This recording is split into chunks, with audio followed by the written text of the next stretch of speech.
Good evening, everybody. Welcome to Tuesday Night Q&A with yours truly, Matt Derrick, here on Chiefs Digest on YouTube, on Matt Derrick at X/Twitter, whatever you choose to call it, Chiefs Digest on Facebook, all the different places you can find Chiefs Digest. Looking forward to tonight's discussion. Saw a few questions already in the loop, and the Luttrell's here, so hooray, hooray, it's Q&A day. I know there's going to be some interesting questions just based on the first one that's in the pipeline. And hey, it is, as always, it is absolutely ask me anything. Chiefs related, NFL related. Look behind me. You could always ask Star Wars, Simpsons questions, anything you like. Try to make it. This is your opportunity to set the tone for the discussion. Keep it nice, keep it civil. You can ask me anything you want, and we'll talk about it here tonight. A lot going on around the league. Hopefully, you all got a chance to listen to, and if you haven't yet, put it on your list. Go check out the discussion that Nick Jacobs and I had on 41 is the Mic with Mike North, the vice president of broadcast planning for the NFL. I thought it was really interesting.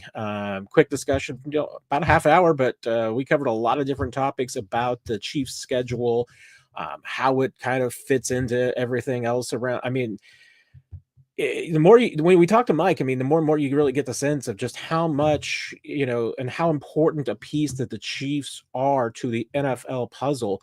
And he even points out that when I made the comparison that it's like a jigsaw puzzle, he's like, it's worse than that. It's like a Rubik's cube. There's so many different pieces that if you change one, it impacts the schedule for other teams and what might happen. You move one game here and it's going to affect somebody else in a dramatic way. And the Chiefs have amongst the most important pieces of the 272 regular season games. Those 17 Chiefs games are extremely important. They're valuable properties or assets, as Mike will call them, as far as where they deploy them, what networks they put them on, what streaming platforms they put them on. And again, the Chiefs are going to be on almost everything. I mean, they won't be on Netflix this year. That's about the one platform that they won't be. But Amazon, YouTube, you name it, they're going to be here. So they're going to be anywhere and everywhere. They are the Roy Kent of the National Football League. So the Chiefs. The Chiefs are a tent pole every single week. I mean, Chiefs games are kind of what the NFL builds around. And it was a really interesting discussion with Mike, especially about how some certain parts of the schedule came together. Some of the surprises, we talked about the Jacksonville game on Monday night, how that came together, the late development as far as playing the Chargers in Brazil. We talked about Thanksgiving, Christmas Day. Chiefs are absolutely, the NFL is absolutely trying to set a record with the Chiefs and Cowboys on Thanksgiving. Wasn't even really between the lines there. Mike talked about how they just really want to stretch out and see what that they can do on Thanksgiving. That is the most watched game in the NFL every single year, is that afternoon 3:30 game on Thanksgiving. And big part of it is always the fact that it's a Dallas Cowboys game. Now you've got the two biggest draws in the National Football League in the most watched game in the NFL. So they're going to take it for a drive and see if they can set the record. Record's 42 million viewers. I think they're going to cruise past it, but we'll see what happens. Not only that, tomorrow the NFL is going to be voting on some rule changes. So there's going to be discussions about the tush push again. There's a couple of other things on the horizon. The NFL on Tuesday is, I already see in the questions from Chris. So we'll deal with that here in a moment, about approving for NFL players to play in flag football in the 2028 Olympics. There's a few little wrinkles in that breakdown, but it looks like they want to try out for sure. And I still think that's an interesting question about how the NFL players will fit in with all of with the flag football and that particular sport. But we'll see how it all works. I think we're going to get to see some NFL players give it a go. And if they're ever playing the Olympics, I think that'd be fantastic. And you're probably all familiar. I mean, the ability to fit your citizenship with other countries outside of the one in which you were perhaps born in the Olympics is pretty interesting. I mean, you can sometimes qualify for Olympic play and citizenship in other countries, so I wouldn't be surprised if some of the players trying to pull it off. And let's face it, it's flag football, so I'm not going to expect any 300-pound guys out there. That's not their game. I mean, I'd love to be playing flag football, but at that level, it doesn't happen for us big guys, so we're not going to get to see that. I'll try not to take up too much of time with my monologue here, though. We'll go into the questions, and like I said, just let you dictate where the conversation goes. And Bobby the Scoop, thoughts on Adam Teicher reporting today that Josh Simmons will not have a redshirt year. It will be the team's starting left tackle this season if the knee is okay. And I mean, and I'm not calling you out here, Bobby. That's not what I'm trying to do. I mean, I think it's important to go and listen to what Adam said, because I've seen what Adam said portrayed a little bit differently than I think he expressed it and how he meant it. So if you listen to the clip from Sports Radio 810 today with him talking to Sterling Holmes about that situation, specifically, I think the more important thing is that he started off saying, if he had to handicap it, then he would say that he thinks that Jalen Moore will be plan B and Josh Simmons plan A, but it all depends on the knee. And and I think that's the only thing that maybe differs a little bit. And part of that is because of just what I know and what I have seen with the knee at this point.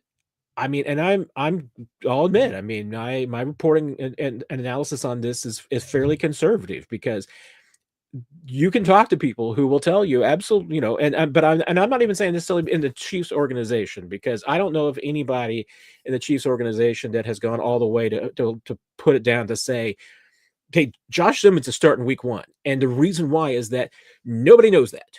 And I think what Adam was expressing there was just his, hey, if Josh Simmons' knee is 100% and he's 100% healthy, then he's probably going to be the number one choice in plan A for week 1.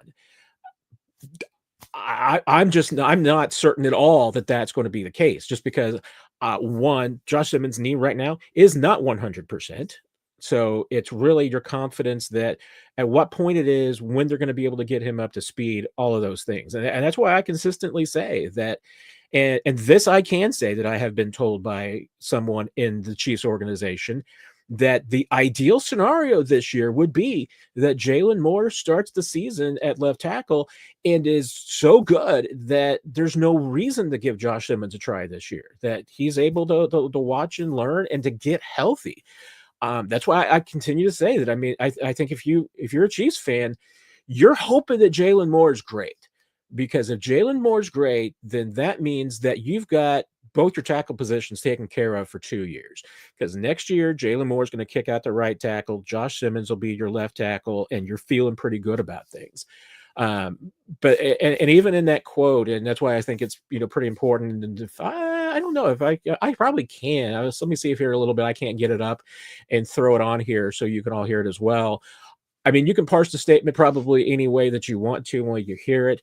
I mean, no doubt, Adam says if he had to handicap it, he thinks that that's the way it would be. I don't think it went as far. I don't think Adam even went as far as saying this in the quote, that that's how the Chiefs view things. I think he made it pretty clear that's how he views things. And I try to say this is how I view things too. I mean, I'll put my name next to my opinions and my beliefs and what I believe based on my reporting. So I got no problems with that. But I can say that I still believe that the best scenario for the Chiefs is that Jalen Moore is the likely starter for week 1. And if you want this team to go 15-2 or win a Super Bowl, anything like that, then you're rooting for Jalen Moore. You want him to be good, because you don't want the scenario that you don't want is if Jalen Moore starts the season, he's not good.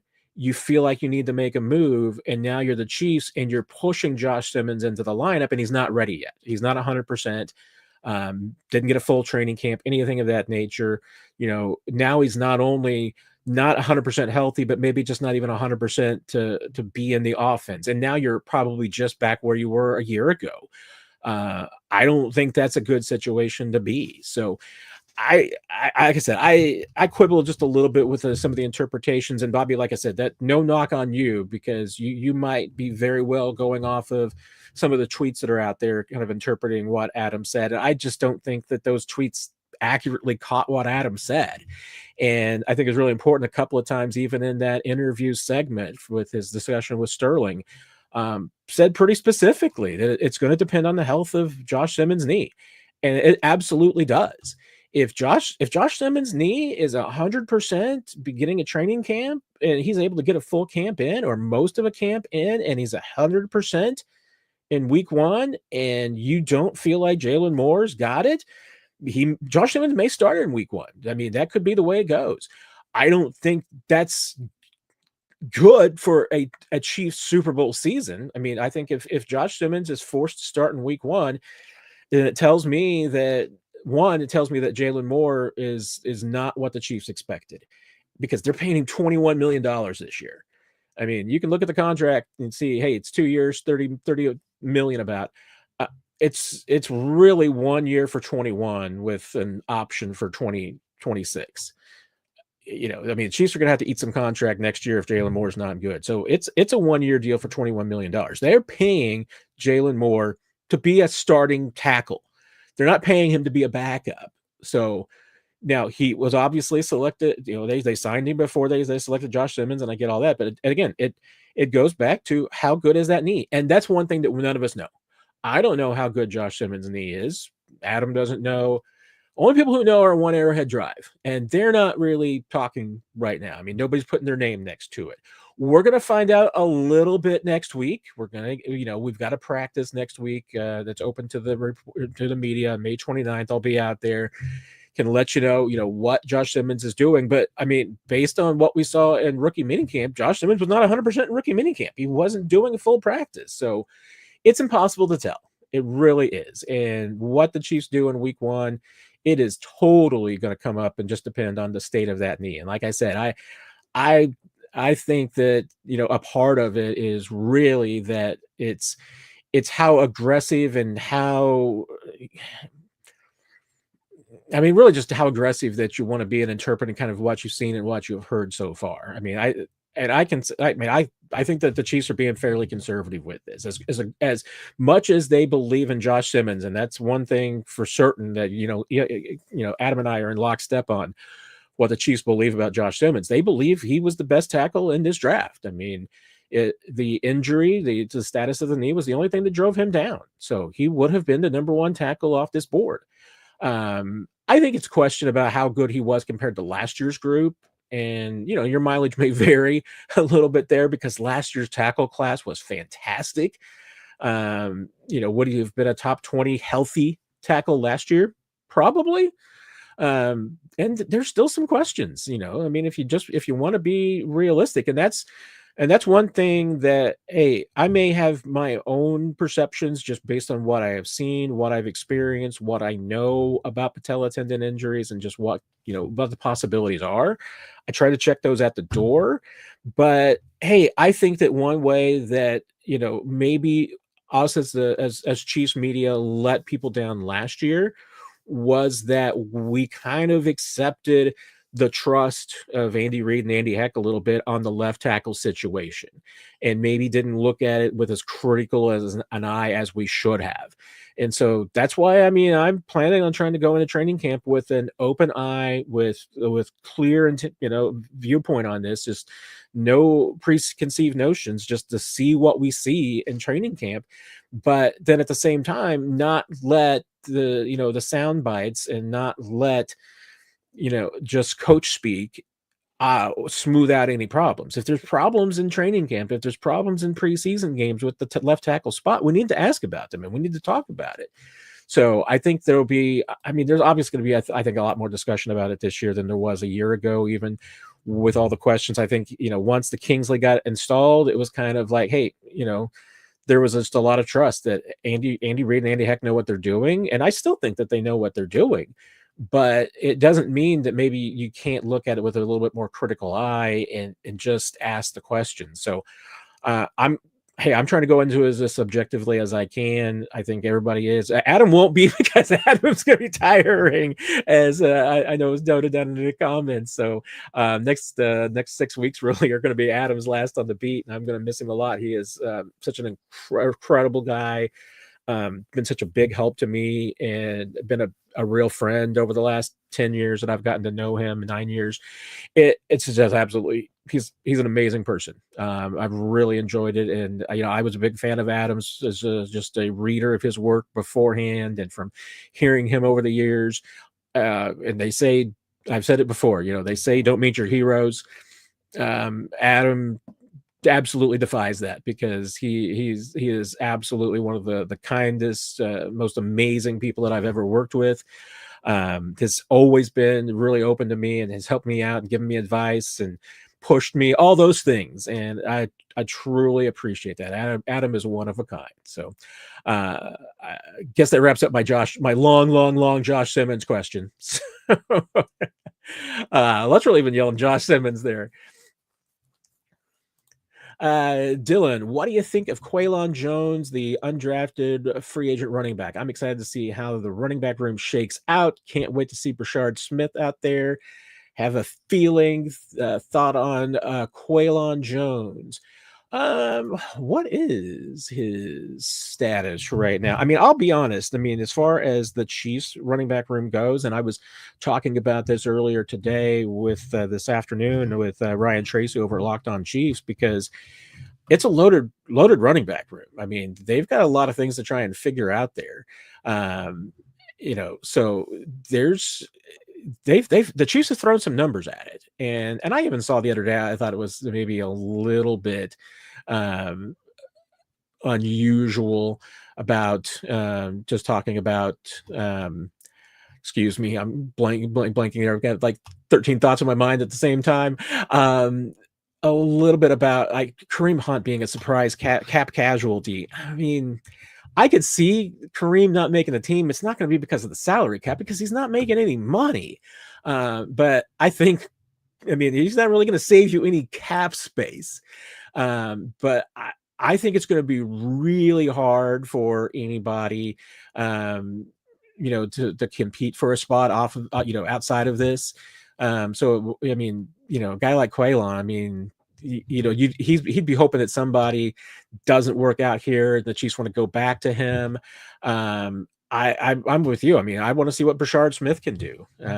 But the Chiefs, I mean, look at all the bodies that they've got at that running back spot right now. I mean, you've got Isaiah Pacheco, who, if healthy, is your starter. And obviously they like what Isaiah has done before in the past.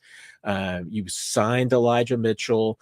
It's got so much electricity. You've got Kareem, which is still, I mean, we'll see what Kareem can do with a full training camp still, and really kind of be able to ramp up his work and being ready for week one. Can he be more, he had a decent season last year. I mean, he got overworked an awful lot, so his yards per carry wasn't great, but still a really reliable short yardage back. I mean, you got to like that. I'm trying to think about who else you've got there in the backfield. I mean, the other, well, and you've got Carson Steele around, and I'm not discounting Carson at all. I mean, I still think there's a place for him on a 53 as a football player, because there's a lot of different things that he can do. But the other one, I mean, in addition to Brashard Smith, the undrafted free agent to watch really is Elijah Young. The kid from Western Kentucky, was also at Mizzou before he transferred to Western Kentucky. He's got some electricity too. So, I mean, Chiefs are going to keep 3 or 4 running backs. They've got, maybe 5 or 6 guys that can play in the NFL right now. So a couple of good running backs are either not going to make this team or end up on the practice squad. And I mean, you need depth in this league. So I'm interested to see what the running backs group can do. But Brashard Smith, I am really interested in seeing what he's got and how he fits into this team. Chris, thoughts on the Thuney extension? Great for Joe Thuney. I mean, it's fantastic. I mean, that kind of money wasn't available in Kansas City just because of the age that he's at. And I mean, I still think that Joe Thuney is a good player. I do hear, Nick and some others have talked about the fact that, Joe's best football is probably behind him. Maybe there's some signs of that last year. He had the triceps injury. And let's face it, I mean, for what the Bears need and what they need Joe Thuney for, it's different than what the Chiefs did. I mean, the Bears are paying for the Joe Thuney basically that the Chiefs went out and got 4 years ago. I mean, this is the Joe Thuney that the Chiefs brought in when they had to fix their offensive line. They had to rebuild it from scratch. They needed a veteran that could come in and just anchor that line and be able to build around, to put some young guys around and protect a young quarterback. And that's exactly what the Bears need right now. I mean, the Chiefs have gotten to the point now where they've got Creed Humphrey, they've got Trey Smith, they've got other guys now that are young and unfortunately making a lot of money, will be making a lot of money. Is the Chiefs offensive line perfect? I mean, could they be a little bit worse at left guard this year? It's possible, but they just didn't have the money for a Joe Thuney anymore. And with Thuney having the opportunity to go get paid, she's got a draft pick, which obviously worked. They were able to put that to good use this year and get a player that they like off the Joe Thuney deal. I mean, I thought it was a win-win for all sides. Win for the Chiefs. They got a draft pick that they could use. Bears get a veteran that they need. Joe Thuney gets paid. That's fantastic. Like I said, it was just that's a deal and money that wasn't available in Kansas City, and Joe Thuney is one of the good guys. So I'm always going to be root for Joe Thuney fan. Want the best for him. Nothing about football. That's all just about as a person. So he's a good dude. So more power to him. More power to any player gets paid. That's always good when players get paid. That's always a good thing. T-Bills, any thoughts about the recent viral cut-ups of Mahomes' deep ball last year? Ranked 30th in terms of success rate on passes of 20-plus yards and a clean pocket. Do you think he gets back to the 2022 form? I mean, part of that is going to depend on the receivers. I mean, remember last year he was throwing the guys for the most part that he wasn't throwing to all off season. I mean, he was planning on throwing deep balls to Hollywood Brown and a few to Rashee Rice and maybe a few to Xavier Worthy. But we even saw with Xavier was probably his most successful deep down the field target. And there were times, especially in the first half of the season, that he and Xavier were not on the same page.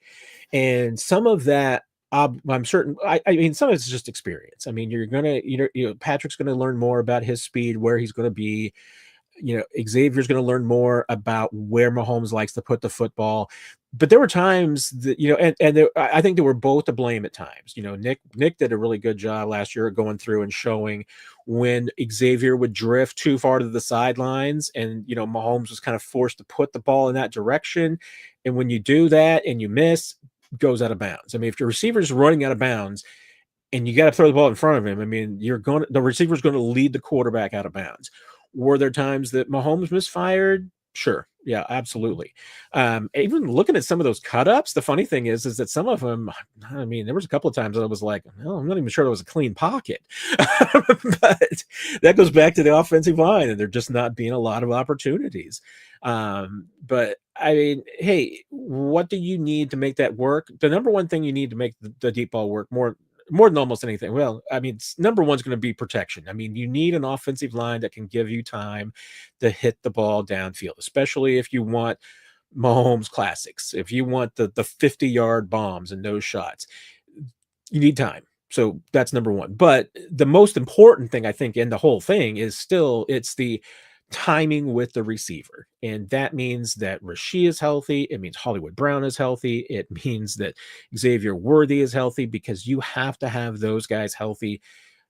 And Mahomes working with them all through offseason, OTAs, into training camp, get all that work done. You bank all of that so that you can hit on those plays during the regular season. So that to me is you get back to your previous form. I mean, that's a big part of it. Now, I mean, I think absolutely defenses are a part of it. The defenses right now are playing Mahomes to do everything that they can to take away the deep ball. even with, a lot of the things that defenses are doing now. And maybe there, this goes back to one of the things that Brett Veach talked about. Maybe the defenses are doing some things to Patrick that, they used to do. Maybe they're not doing them as much anymore, but Patrick's kind of still playing that way a little bit. Not sure if Patrick kind of sees it exactly the same way, but, defenses for 4 or 5 years now. I mean, especially since Tyreek left, because Tyreek wasn't really a whole lot they could do to stop Tyreek, but they want to keep the Chiefs from hitting the deep ball. They want to keep everything in front of them. If they can do that, defenses can do that. It's a win. I mean, so in one sense, you're really talking about, as an offense with Mahomes, he's trying to do the one thing that every single defense wants to stop him from doing. So it is built to try to stop him from doing. So that's going to be tough. I mean, I don't think there's any doubt about that. So getting back to 2022 form, I mean, when you talk about like 2018 form, I've always have to remind people, I mean, you're never going to probably see 2018 Mahomes again. And the reason why is that you're hoping that his defense is never that bad again, because that's the only way I think that you're going to see Mahomes throwing 5,000 yards and 50 touchdowns, is that the defense is going to be that bad. And I know Brady did it in a year with his defense being pretty good, and that was just Patriots. Well, I think they probably just wanted to go up and down the field on some people and prove some things, but Andy Reid's not that kind of coach. Andy Reid's not going to let his quarterback throw for 50 touchdowns and 5,000 yards if he doesn't have to. He had to in 2018. And I'm saying that probably a little bit hyperbolic and a little bit tongue-in-cheek, but it's just the way that the Chiefs offense and Andy Reid runs. I mean, he's not going to play football that way. But being better than they were last year, it's possible. But again, I think it goes back to so much of last year's struggles go back to not just the left tackle situation and the offensive line, but it goes to working with an inexperienced receiver group and a bunch of receivers that he wasn't expecting to throw to all season. I mean, that's huge. So, Todd, Mike North is anti-Chiefs fan. I did not certainly get that sense. And if anything, I mean, I think if, watching that interview with Mike North, I mean, here's the thing. I mean, with Mike and his job, Mike is a fan of anything that gets viewers and anything that fans want to watch. So, I mean, hey, do the Chiefs have tough schedules? Do they have to do tough things? Yeah, but that's because they're winning. So that's a good thing. I mean, if they weren't winning, they'd be at noon on Sunday every week. And if you want that, that's great. But teams that play at noon on Sunday every week don't go to Super Bowls. It's a double-edged sword. Dylan, excited to see Brashard Smith. I have a feeling he is going to be a special player. 100% with you. Nick and I are both big fans of his. And based on the rookie minicamp, I mean, you can see the speed. We also got to see the hands. We didn't get to see any of the run because that wasn't what rookie minicamp's about. So I'm excited to see that. Really excited to see in the preseason. I mean, that's when you really start to get a sense of when the pads come on. I'll say it since Nick's not here tonight. That's one of the things you're not going to learn until then. But I think there's a lot there to like. Scott, does Andy Heck and Matt Nagy take a lot of blame for decisions Andy Reid and Brett Veach make? They seem to be targeted unfairly. I don't think so. I mean, in maybe some ways, yes. I mean, if you're blaming Andy Heck on maybe the options that they had at left tackle last year, for instance, might be very fair to blame that on Brett Veach, and maybe a little bit of that on Andy Reid too, because they were happy with what they had. I mean, they were, especially Andy Reid was really high on Kingsley. So Kingsley not working out last year, I think Andy Reid's got to wear that a little bit. Yeah, I mean, he takes a little bit of ownership for that. For Brett Veach, maybe not having more options. If, there was a concern about left tackle. No, I mean, they threw a few numbers at that, obviously. I mean, they had Wanye around, they had other options, but then, you go to Donovan Smith and, you bring in DJ Humphries late in the season last year. I mean, at least they went out and Brett Veach, I can tell you, I mean, he made other efforts. There was other efforts to try and address that left tackle spot in season, but there's only so much that you can do. So, should Andy Reid and Brett Veach wear a little bit of it for not analyzing and realizing in the offseason that maybe they needed something different, something earlier? Should the alarm bells have gone off earlier? Probably. Matt Nagy, I mean, if you want to blame the offense on Matt Nagy last year, I mean, I still think so much of it goes back to the receiver injuries. I mean, everything really stems back to that and the injuries that they had. Not even just receivers. You go to the running back too. I mean, you were chewing through running backs to the point where you're calling Kareem Hunt off the couch. Maybe a little bit. Again, you could blame on Brett Veach if you're just dissatisfied with what the running back options were in the backfield, but. I mean, injuries, I think more than anything, were really what affected them last year at so many of those positions. And I'll differentiate here. And this is probably, certainly me and Nick being on the same page here. I haven't seen that there's not really any development issues that I can blame on Matt Nagy.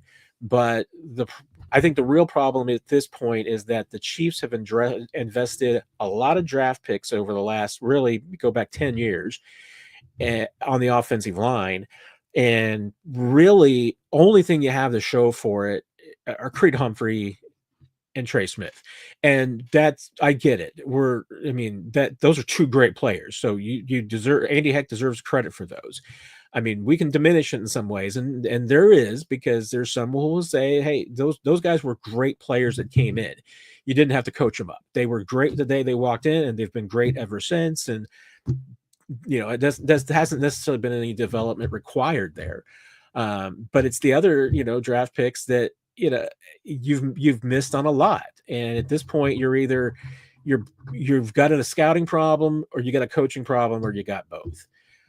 I mean, it does seem like that there's been some development issues along the offensive line. And I've talked to people who have been, close to the situation, who will tell you that. So I think that's one of the reasons why that probably Andy gets a little bit of the more blame. I mean, and one of the things that, once again, I mean, it's one of those misnomers that it goes back to, if your blame on Matt Nagy is on, game plans and play calling, that's on Andy Reid. I mean, execution's on the players. I mean, I guess you could say Andy Reid's going to tell you that he's probably responsible for the execution too, because he's supposed to be putting players in the position to make the right plays and be able to perform.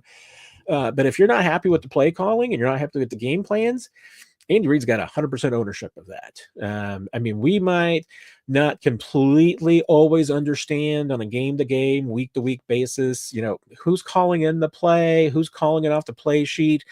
I mean, I'll tell you, I mean, I would believe that the vast majority of the time it's Andy Reid calling it over to Matt Nagy, who calls it in. But here's the other thing. I mean, and I think players would back this up, because it's certainly what my understanding is of how it all works. I mean, 90% of the time, they know what they're going to call in every situation. They've made this decision on Friday and Saturday in their meetings. They know what they're going to do in every single spot. So whether it's Matt Nagy who's calling the play off a call sheet and radioing it in to Patrick, I mean, and Andy will tell you this, that if they're in situations where Matt's the coach that's calling him off the play sheet and sending him in, if Andy Reid doesn't like the play, he's got 100% veto. He will tell you that he's got 51% of the vote. So a play is not going to get run unless he wants to run it. So I have a hard time blaming Matt Nagy for a lot.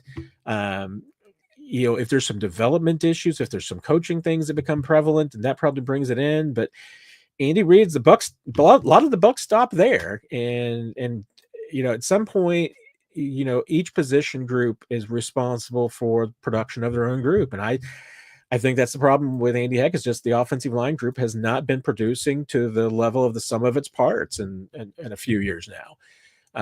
There might be other groups in which you would get to that point where you start asking the same questions. We had the same questions a couple of years ago about the receivers. If you get questions about running backs, you're going to get probably questions about Todd Pinkston. I mean, if your tight ends ever drop off, you don't have Travis Kelce around, maybe Tom Melvin's going to all of a sudden get some questions. That's going to happen. But that's where I think that a lot of, and maybe it is unfair. Maybe we once again don't see what happens on a day-to-day basis. We're not in these meetings. I mean, we get a slice of the pie, a very small slice. So maybe we are too hard on it on Andy Heck, but I mean, I would agree that I think most of the bucks stop with Andy and Brett, but I think that even position coaches and coordinators have to have some accountability. Chris, do you want to see NFL players in the 2028 Olympics in the LA Games? And this is probably where I will have a hot take, Chris. Maybe the people might look at me and just think that I'm absolutely, totally insane. But I'm not certain that it's a slam dunk that NFL players are going to be in the Olympics in 2028. I mean, I they are the best football players in the world. That's completely true. Flag football isn't entirely NFL football. I mean, it's not quite the same. And I was thinking about this earlier, and so I was even going and looking at some, like world championships of flag football and everything. And I didn't watch enough to know for sure, what levels that I was watching. And I think there was definitely some possibilities that maybe I wasn't watching the best teams, and maybe these were some not like at least like the top level. Maybe it was lower level play. Maybe it was some B or C teams. I don't know, and I couldn't. Other than I think it's like I can't even remember the guy's name. Is it Damon?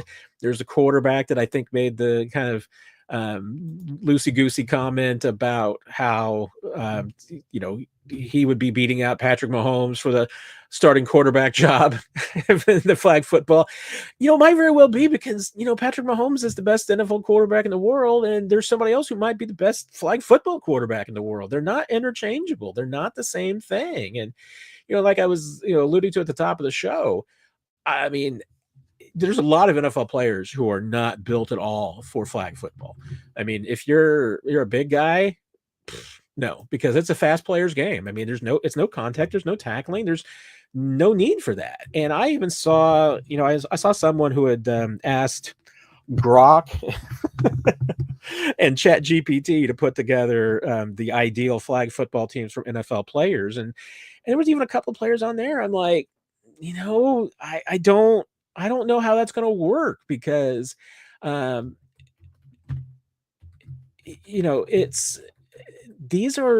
it's a totally different game. You're not, if you're a defender, you're not using your hands. You can't be physical. You can't do those things. Rushing the quarterback is a completely different thing. It's all about speed. There's nothing about it that is about the same thing as going after the quarterback in an NFL game. I mean, do I want to see it? I think it would be cool. Yes. And do I think that there's some certainly NFL players who are absolutely built for it? Sure. Patrick at his age, he might not be built for it.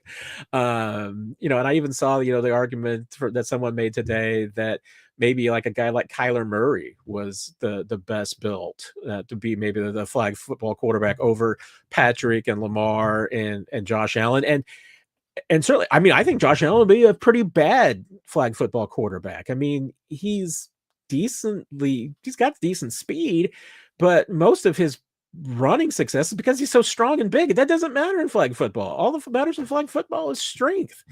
And there are probably some guys out there that are faster than Patrick, can't throw as well as he can, but are faster, can throw decently, which you only have, I mean, it's not a big field. You don't have to be able to uncork the ball. I mean, flag football field is not like 70 yards long. So being able to throw the ball 70 yards doesn't really do you any good. Being physical doesn't really do you any good. So I think there'd be some learning curve. I mean, are there some like receivers and corners that could absolutely do it? Yeah. I mean, would I love to see Tyreek Hill in a flag football game in the Olympics? Yeah, I think that would be amazing. I mean, I don't know.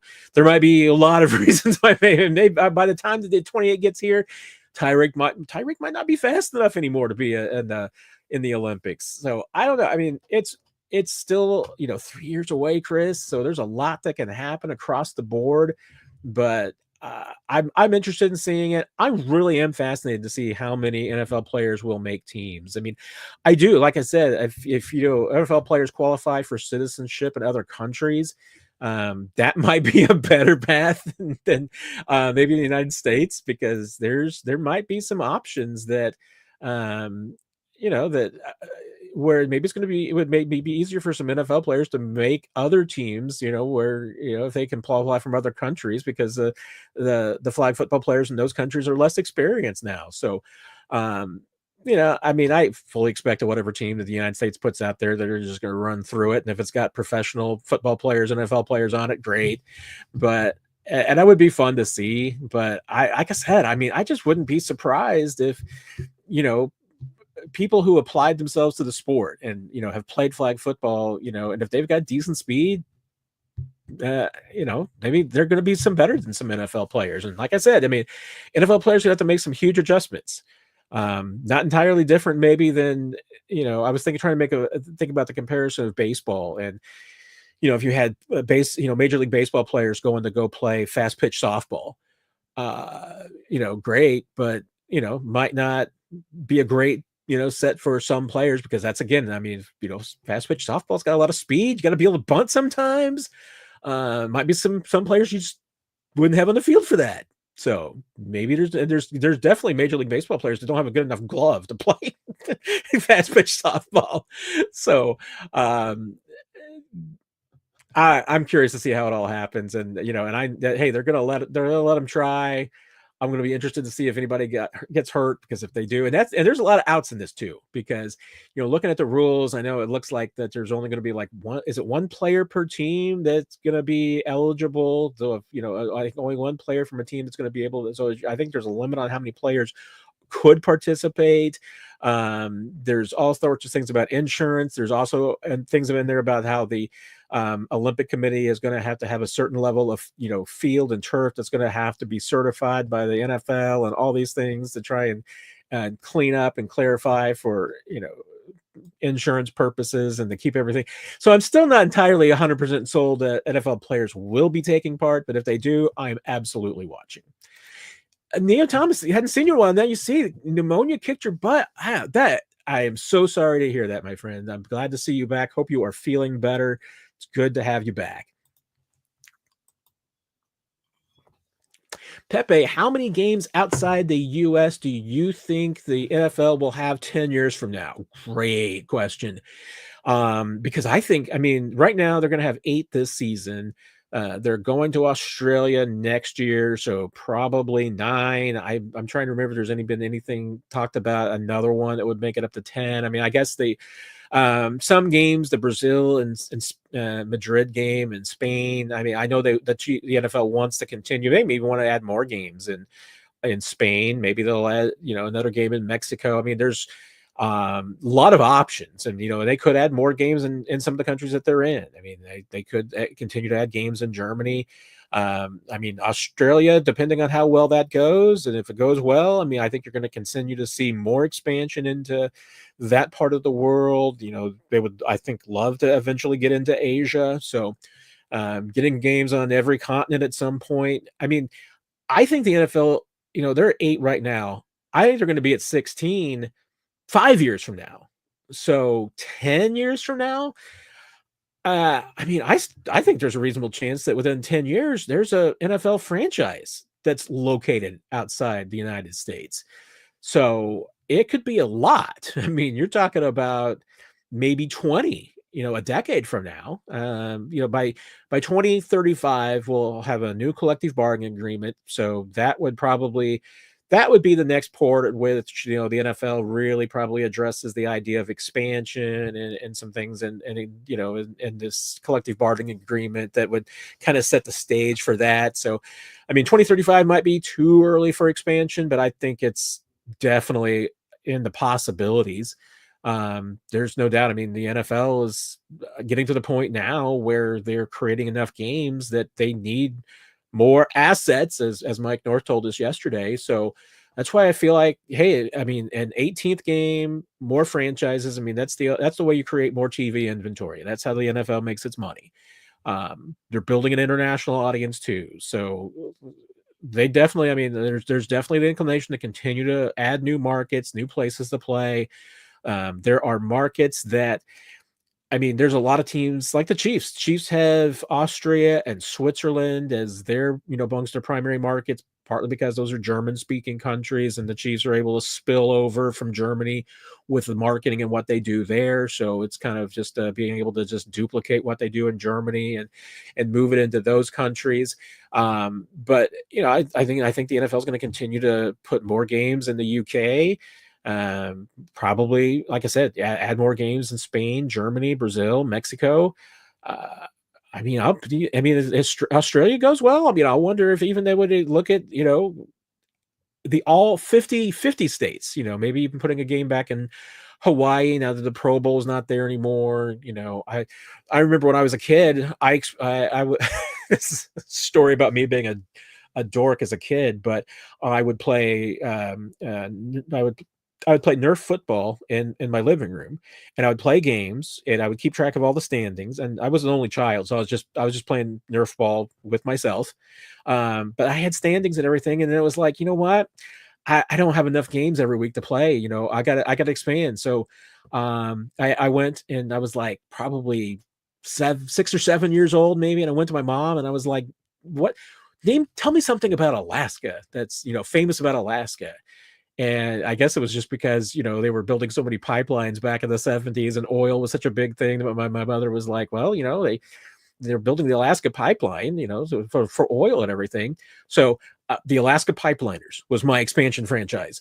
One of them. That's the only one I can remember. I don't remember what else I came up with, but I think it's gonna rapidly grow, Pepe. And like I said, I think the NFL was going to be at from 8. I think they're going to double that in the next 5 years. I would really be surprised if they don't. So 10 years from now, 20 probably at least, because I mean, getting up to 8, getting up to 16 is going to be a pretty quick and easy move, I think. And then, if they went into a expansion where they were like doing one game a year, adding it wouldn't be a surprise. Or like I said, add a franchise, and all of a sudden, you're doing 8 or 9 outside the country every year.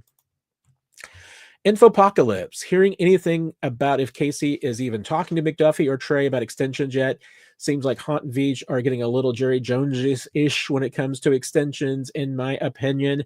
It's a reasonable question in Apocalypse because we haven't heard anything really from either side about, and I would focus on Trey first because that's the one that, hey, the Chiefs want and would like to get finished before they then move on to McDuffie and Karlaftis. I don't know for certain that the Chiefs have had any specific conversations with McDuffie or his representation about an extension yet. If I hear anything, I will definitely let you know. I mean, it's still a priority for the Chiefs, but again, they wanted to get something done with Trey first. I'm a little curious that we don't have more movement on at least some smoke, at least on the Trey Smith front. At first it was, hey, wait until after the draft because, Trey's agents, he's got a big agency. They've got a lot of players in the draft, so let them get through it. I guess you could still make the argument that it's still a busy time because they've got players that they're negotiating deals with, draft picks that are negotiating their contracts right now. And all along, I was told, when would Trey Smith extension get done? Spring. Well, spring's for another month. So, I mean, I would not be concerned about anything with Trey Smith unless something comes out, unless one side comes out and just, says, hey, things aren't going well, or you're hearing news that, the Chiefs are looking for trade options. If anything like that pops up, that's the only reason I would be concerned. Give it another month. I mean, wait until summer starts. So wait until a month from now in June, you actually get out of spring technically. And maybe things might really heat up, here right now with, OTAs beginning. Players are in for the voluntary part right now. I don't know if Trey's going to be there for the voluntary portion or not. I haven't heard for sure. I would expect that he's signed, so I expect him to be there for the mandatory minicamp in June.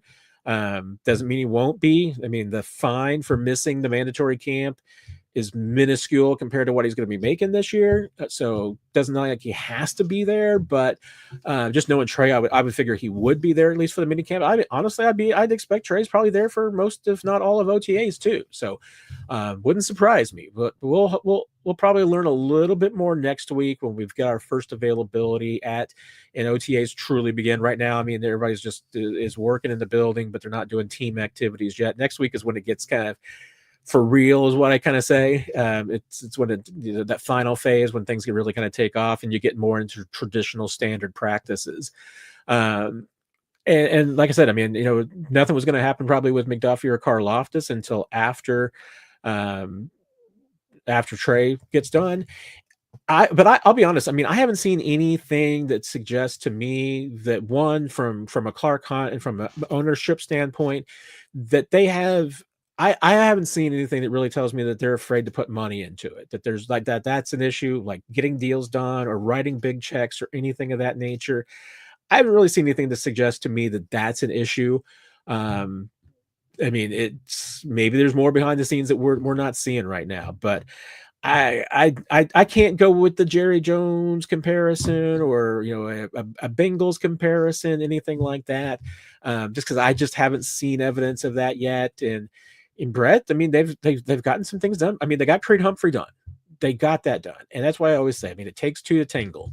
This is probably better for two to tango.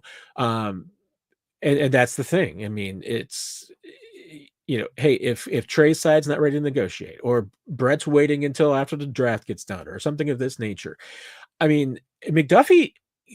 The only thing I really feel like is an advantage for the Chiefs with McDuffie is just the fact that he's not going to be making very much money under his rookie contract and the franchise tag next year. That it's kind of in his best interest to get a long-term deal done sooner than later, because he's going to get paid sooner than later.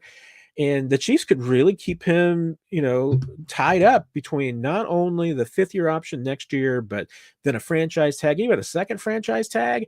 I mean, you could keep Trent McDuffie for 3 more years beyond this season and not be paying him market rate still. So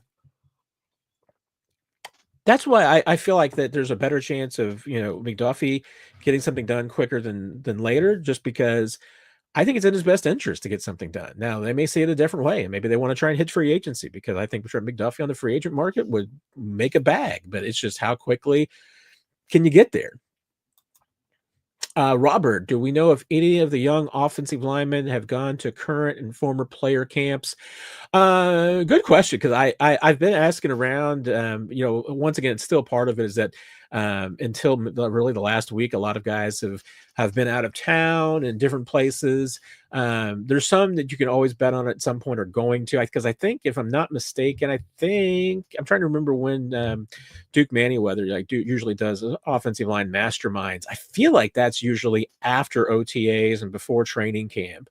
I'm trying to think about the same thing. I haven't heard about tight end masterminds yet, when that gets done. Now, a lot of players have like trainers or people that they work with all throughout the year. So there may be some that are doing that on their own. Usually we end up hearing about that in training camp when players will talk about who they worked with during the off season. Might hear a little bit about that during OTAs. But yeah, I've been asking around, at least some of the people that I've been able to talk to, and haven't heard anything significant yet or anything I can talk about. But I think you can expect that everybody's doing a little bit of something in their own way. Chris, what NFL rule changes would you want implemented? Ooh, good question. I mean, I feel like there's something I'm really completely and totally blanking on right now. And we all know that if I could wave a magic wand and change the Hall of Fame voting process, I would absolutely do that in a heartbeat. I mean, there's nothing I can really think of that's just absolutely driving me crazy right now. I still think they just need to just go ahead and move the kickoff back. I mean, if they want kickoff returns, I still feel like you put the ball at the 35. Teams are even continuing to move the touchback line. I mean, putting it to 35, maybe this will be the magic number, but I still feel like if there's teams that are worried about returns, they're still going to put the ball in the back of the end zone because they're like, and and there might be more emphasis, at least this year, on trying to put the ball on the turf, which is what I thought would be the thing last year. Teams experimented with it. They clearly didn't like the outcomes of it. I mean, what they saw in practice. Chiefs were the same way.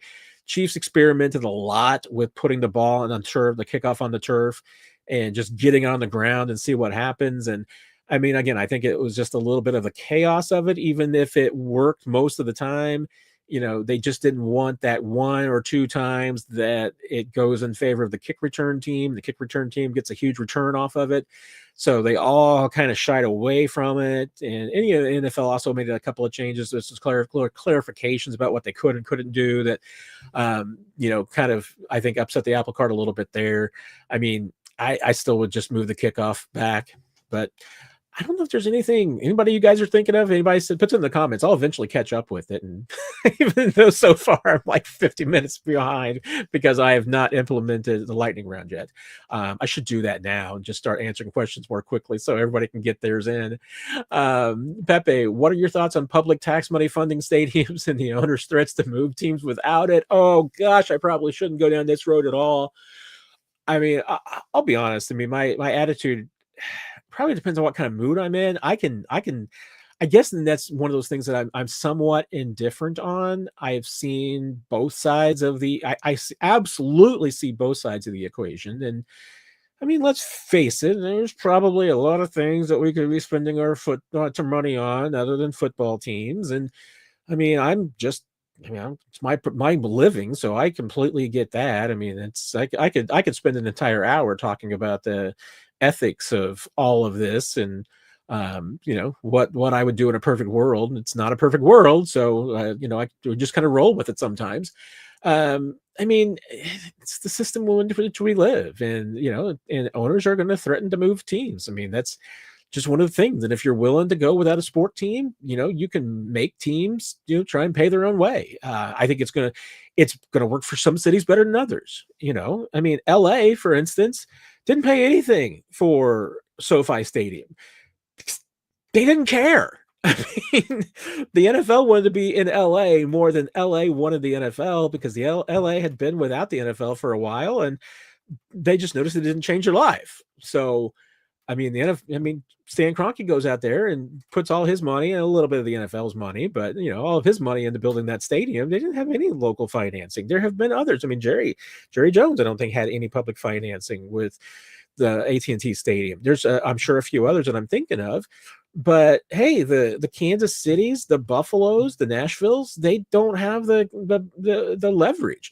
I mean, if Jerry Jones wanted to leave Dallas, he could, but where's he going to go that's a better market than Dallas? Where's he going to go to make more money? I mean, nowhere. So, I mean, it's probably more about control at that point. I mean, the Chiefs, could they build their own stadium? Sure. Would they make a whole lot less money? Sure. I mean, they'd have to borrow, they'd have to service the debt. There'd be a lot of risk that comes with it. I mean, I do think that, at least the Chiefs are going to put a substantial amount of money into whatever they do. Maybe the Royals will too. But I mean, it's just, I feel like it's just a reality for certain markets. I mean, Kansas City is one of those. If you want an NFL team, somebody's going to have to put some money into it, because if you don't, there's another market that's not totally dissimilar. I mean, Kansas City, I love the place, but there's a lot of other markets that don't have teams that would be willing to pay. So if you don't want it, San Antonio might, Oklahoma City might. I mean, there's a lot of places that might put the money up. So if you don't, somebody else will. Pepe, other than Patrick, what player can the Chiefs not afford to lose for the season? I mean, I think there's a few, but I mean, and Patrick, obviously the one you lose Patrick, and obviously, all of a sudden you're talking about a team that, I mean, in theory could win 4 games. I mean, I still think that the Chiefs, as good as their roster is and as good as their coaching staff is, I think they could figure out how to be a 500 team if they lost Patrick. You're just not a Super Bowl team without Patrick. You're not going to be the number 1 seed. You're probably not winning the AFC West without Patrick. Could you make the playoffs without Patrick? Yeah, I mean, I think you conceivably could. Now, I might be completely overestimating this roster. Maybe this is, the Baltimore Colts, the Indianapolis Colts rather. Maybe you lose Peyton Manning and you're a one-win football team. Could very well be. I don't feel like it's that bad. So, other than Patrick, I mean, what's the one player that's maybe the difference between that and winning a Super Bowl? In past years, I would have said Travis without a doubt. I just feel like Travis, I think, has hit the point now where he's the I mean, I think they could lose him, and I think it would hurt. They might not be a Super Bowl team. Maybe that'd be the case, but I think they could at least survive. I mean, they're not turning into Patrick. They're not, I'm not gonna. The Chiefs aren't winning 4 games because they lose Travis. I mean, it would hurt though. I'm not sure if there's anybody that actually would lose, go become a 4-win team if they lose. The two I think I would probably put on that list though would be either Chris Jones or Nick Bolton. And I know some of you are going to say, oh, hey, Chiefs managed to play, 7 games without Nick Bolton a couple of years ago. Drew Tranquill filled in. They were great. I'm just not sure. I don't think you're winning the Super Bowl without Nick Bolton. I think he's that important to what this team does, what this defense does, and what Steve Spagnuolo does. But Chris Jones is probably the proper answer because without Chris, you've got to rebuild your entire pass rush. Your entire front four is built around him. Really, everything in the front seven's built around Chris. So that's probably the correct answer. Chris, favorite Norm from Cheers quote.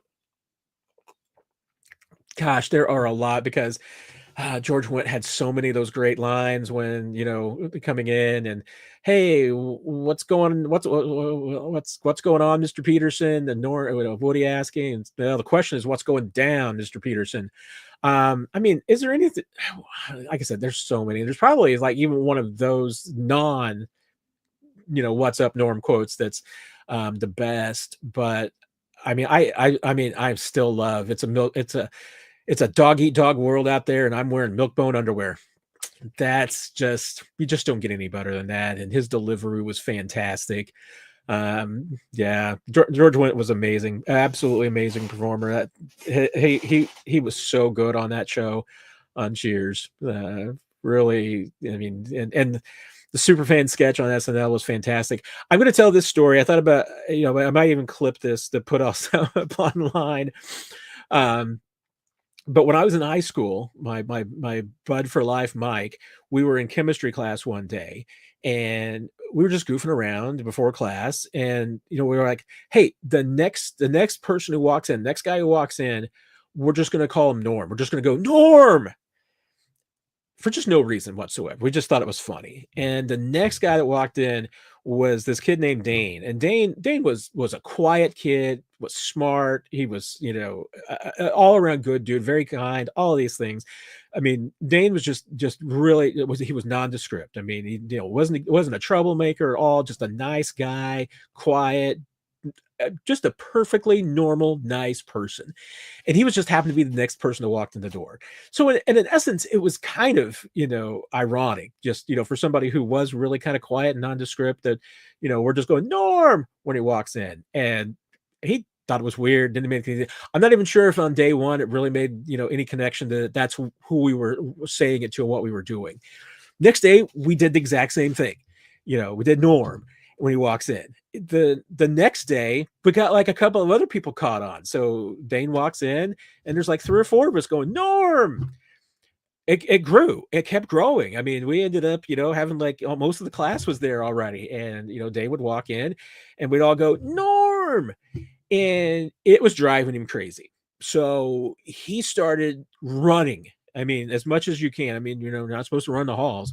But Dane was booking it. He wanted to try to make sure that he got to class before we did. So then he was getting to class before we did. So he was just happy as a clam. He's just like, beat you. Well, then we all started running the class. So now we're all, we got like 30 people in this chemistry class, and we're all just running through the halls trying to get there, so we can all say Norm when Dane walks in and everything. And it was becoming quite fierce. And every time that we beat him and then we walk in, he was just broken. And Mrs. Baker was our chemistry teacher. and she just thought the whole thing was nuts. She thought we were crazy. She didn't. I think she knew why we were doing it. I mean, I'm sure she watched Cheers, so she figured it out. She knew what was going on and everything like that. She just thought that was just, why did we decide to do this and what were we doing? But one day, Miss Baker asked a question. A couple of hands shoot up, and Dane's is one of them. She calls on somebody, and she points at Dane, and she goes, "Norm." And immediately she knew what she did. And so she just like covered her mouth and was, trying not to laugh and everything. Dane, however, because Mike and I sat right behind Dane. I mean, he was I saw like on the front row, and Mike and I sat on the second row at our chemistry tables. And Dane turned around and just absolutely lost it on us. And this was, like I said, the quietest, nicest guy in the world. And he's just like, "Why are you people doing this to me? What have I done? Why are you driving me crazy with all of this?" And of course, Mike and I were just like, I just thought it was kind of funny. I mean, it was nothing against you. I mean, you were literally just the person who walked in the door when we decided next person to walk in the door we were going to call Norm. And so we stopped after that because I still feel 50% bad about that. I mean, because I'm like, we were torturing poor Dane. So I feel bad about that.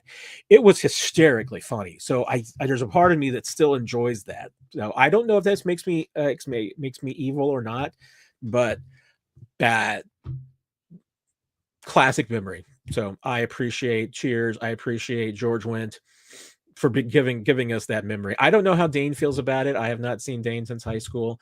I hope he doesn't hate me. So I hope that, he is able to see it as humorous as we saw it. He may have blocked out the whole thing and doesn't even remember that it existed. So there's always that too. I'm sure there's some terrible things that happened to me in high school that I've chosen to forget about. So I guess this is because I said, ask me about anything tonight. Pepe, what's the best concert you ever saw? Good question. This is gonna make me also seem like a nerd because there's probably, I mean, I've seen really good concerts. I mean, I've seen Bruce Springsteen a few times, so obviously I always enjoy those. Those are good shows. I wasn't expecting to enjoy it as much as I did, but I saw a Jelly Roll concert once for work, and that was good. But I mean, one of the greatest performers that's out there, it's Weird Al Yankovic. I mean, I've seen Weird Al 3 or 4 times, and the energy in which that dude puts on shows and the costume changes and the production values and everything like that, it's entertaining. So, I mean, I may be a nerd as far as liking my Weird Al fandom and everything like that, but his concerts are absolutely off the hook. They are entertaining. They are fast. The costume changes, like I said, everything that goes along with it is amazing, and he's obviously quite funny. Aaron, do you think the Chiefs will max out their caps this year and bring in someone during the season, or try to roll over next year and make it easier to extend people next year? Yeah, it's always an interesting question where the Chiefs do come out with, cap wise. And, I'm going to pull it up right now because I have not looked this week at where the Chiefs are, and obviously most of their spending is built in. They've got Omar Norman Lott, I believe, is the last draft pick that remains unsigned. You know what? I'm going to go to just over the cap because that is, I'm told, the most reliable to watch. Could always vary a little bit about who's just got the most recent data, but I'm been told by people in the know that over the cap is usually a little bit closer than the others that are out there. Let me see where they're at right now. I mean, they got $10.8 million in cap space. That's where you want to be about right now. That's enough to, handle having, right now you're only counting the top 51 contracts. So that would be enough to handle getting to 53, adding your practice squad, having, a couple of injured reserve players throughout the year. That's where you want to, the ballpark of where you need to be and where you want to be. I mean, usually at this time of the year, Brett Veach will tell you he wants to be about $8 to $10 million going into training camp because, you need a little bit of money for the season, but then you need the possibility of going out and bringing somebody in. I mean, Chiefs still are at a dollar amount, and they could create some cap space. There's, looking at this, I mean, I know that they've Um, I mean, they've already done it with Patrick. They could obviously, looking at this, at least option wise, I mean, it looks like they've pretty much, maxed out what they could do with Patrick this year already. So I guess they couldn't go back into the tank on that one. There's a couple of contracts that it looks like where they could squeeze out a few more dollars. Trey Smith obviously is the one where they could make the most money and free up a bunch of space if they needed to. More than likely, I would say that, once again, I mean, what are the Chiefs' top priorities? Aaron, their top priorities are going to be keeping their own free agents. So, whether it happens this year, whether it happens next summer, I mean, their big free agent moves, if you will, their big swings in 2026 would be keeping Trent McDuffie and George Karlaftis, or at least one of them. I mean, I think I get every sense in the world that the Chiefs want to keep Trent McDuffie.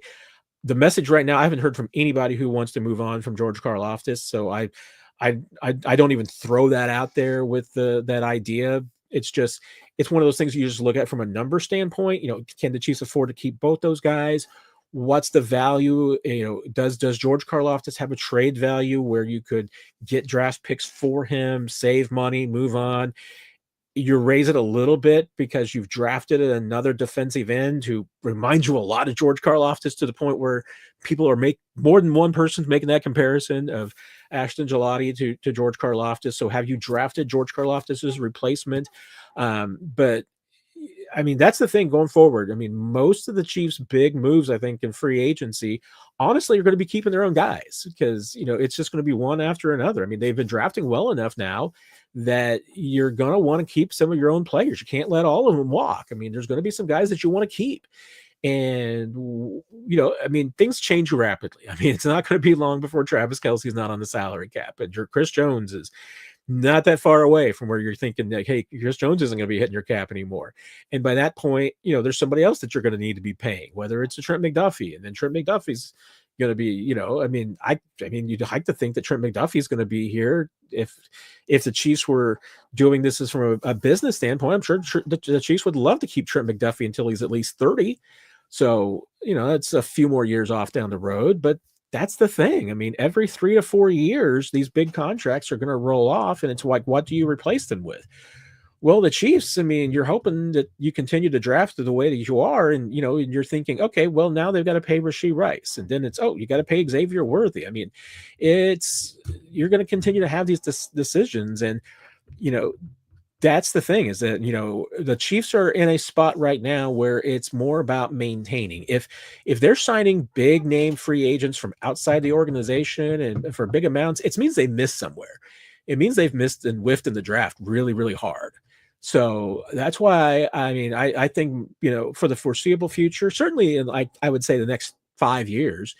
I mean, if you told me that in the next 5 years, of the top 10 contracts that the Chiefs signed, 8 of them were their own players and 2 were outside the organization, I'd say that's probably about right. Maybe even 9 out of 10. I mean, that's once again, banking on the drafts that you've had working out pretty well, but it's, you kind of need to keep your own best players. I mean, that's how this is going to continue to work. And keeping your own players is always a cheaper and certainly a better value than signing somebody else's players.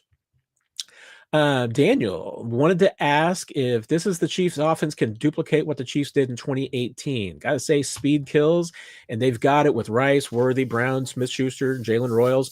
I think you could, send that to the backfield too, Daniel. I mean, we're talking about, with Rashard Smith, with Elijah Young, Elijah Mitchell. I think they got speed for days in the backfield too. So this team does have speed. I still say, and this is what I was alluding to earlier about 2018, the reason why that offense was so good was in part because the defense was so bad. Now, can they, one, could they duplicate a little bit more of the quick scoring offense that team had? That's something that they've missed. And again, that's because they haven't had the big play offense that they've had in the past. Some of that maybe by design. I mean, the defense will always tell you that they love it when the offense is not out there for 3 plays and 75 yards. I mean, you love scoring points, but sometimes you would like your offense to hold on to the football for a little while. Not every drive. I mean, sure, every once in a while, you feed off of your offense being able to go out there and just put a team away. But you think about how much of that 2018 offense was of necessity. I mean, especially look at the Rams game, 54-51. I mean, it was just because your defense couldn't stop anybody. The Chiefs don't want to be in that spot. Hey, they would they love to be in a spot where they're averaging 30 points a game and their defense is giving up 19? Sure. That's how you win Super Bowls. That's how you're going to do it. But I mean, that's the thing. I mean, and this is the hope springs eternal. What can this Chiefs team be if Jalen Moore, and I say to a lesser extent Josh Simmons, but once again, I mean, I still firmly in the philosophy that if Jalen Moore is good enough to keep Josh Simmons off the field this year, that's a winning formula for the Chiefs. If you're able to do that, if left tackle is improved, if left guard can stay solid, if your receivers remain healthy, if you find the right mix in this backfield, whether it's some combination of Pacheco and Hunt and Smith or somebody else. I mean, if you're able to find a rotation, throw Mitchell in there, find a little thunder and lightning in that backfield that makes you productive in the run game. If your offense can, clear out some space. If you can do these things, yeah. I mean, can this be, again, the number one offense in the league like they were 2 years ago? Yeah. I mean, I think the talent is there. You've got the quarterback to do it. It's the question of, can you get the offensive line play to do it? Can you stay healthy enough to do it? Those are going to be the two biggest questions. So, I mean, is potential there? Sure. I'll never put 2018 on anybody because I think that's just going to require the right set of circumstances with Andy Reid, and I think those are bad circumstances. Pepe, what's the best sports biography you ever read? Oh, man. That also is a great question because I have read many. I mean, my mom got me reading biographies, and whether it was checking books, helping me get books out of the library, or buying me books. I have somewhere in my office right now, I think actually they're both over my shoulder, a couple of paper books from the 60s that my mom bought for me. One was, I think Basketball is My Life was the title of it, by Bob Cousy. And then the other one was a biography that, oh gosh, I'm getting old and completely blanking on names, but the Celtic Center.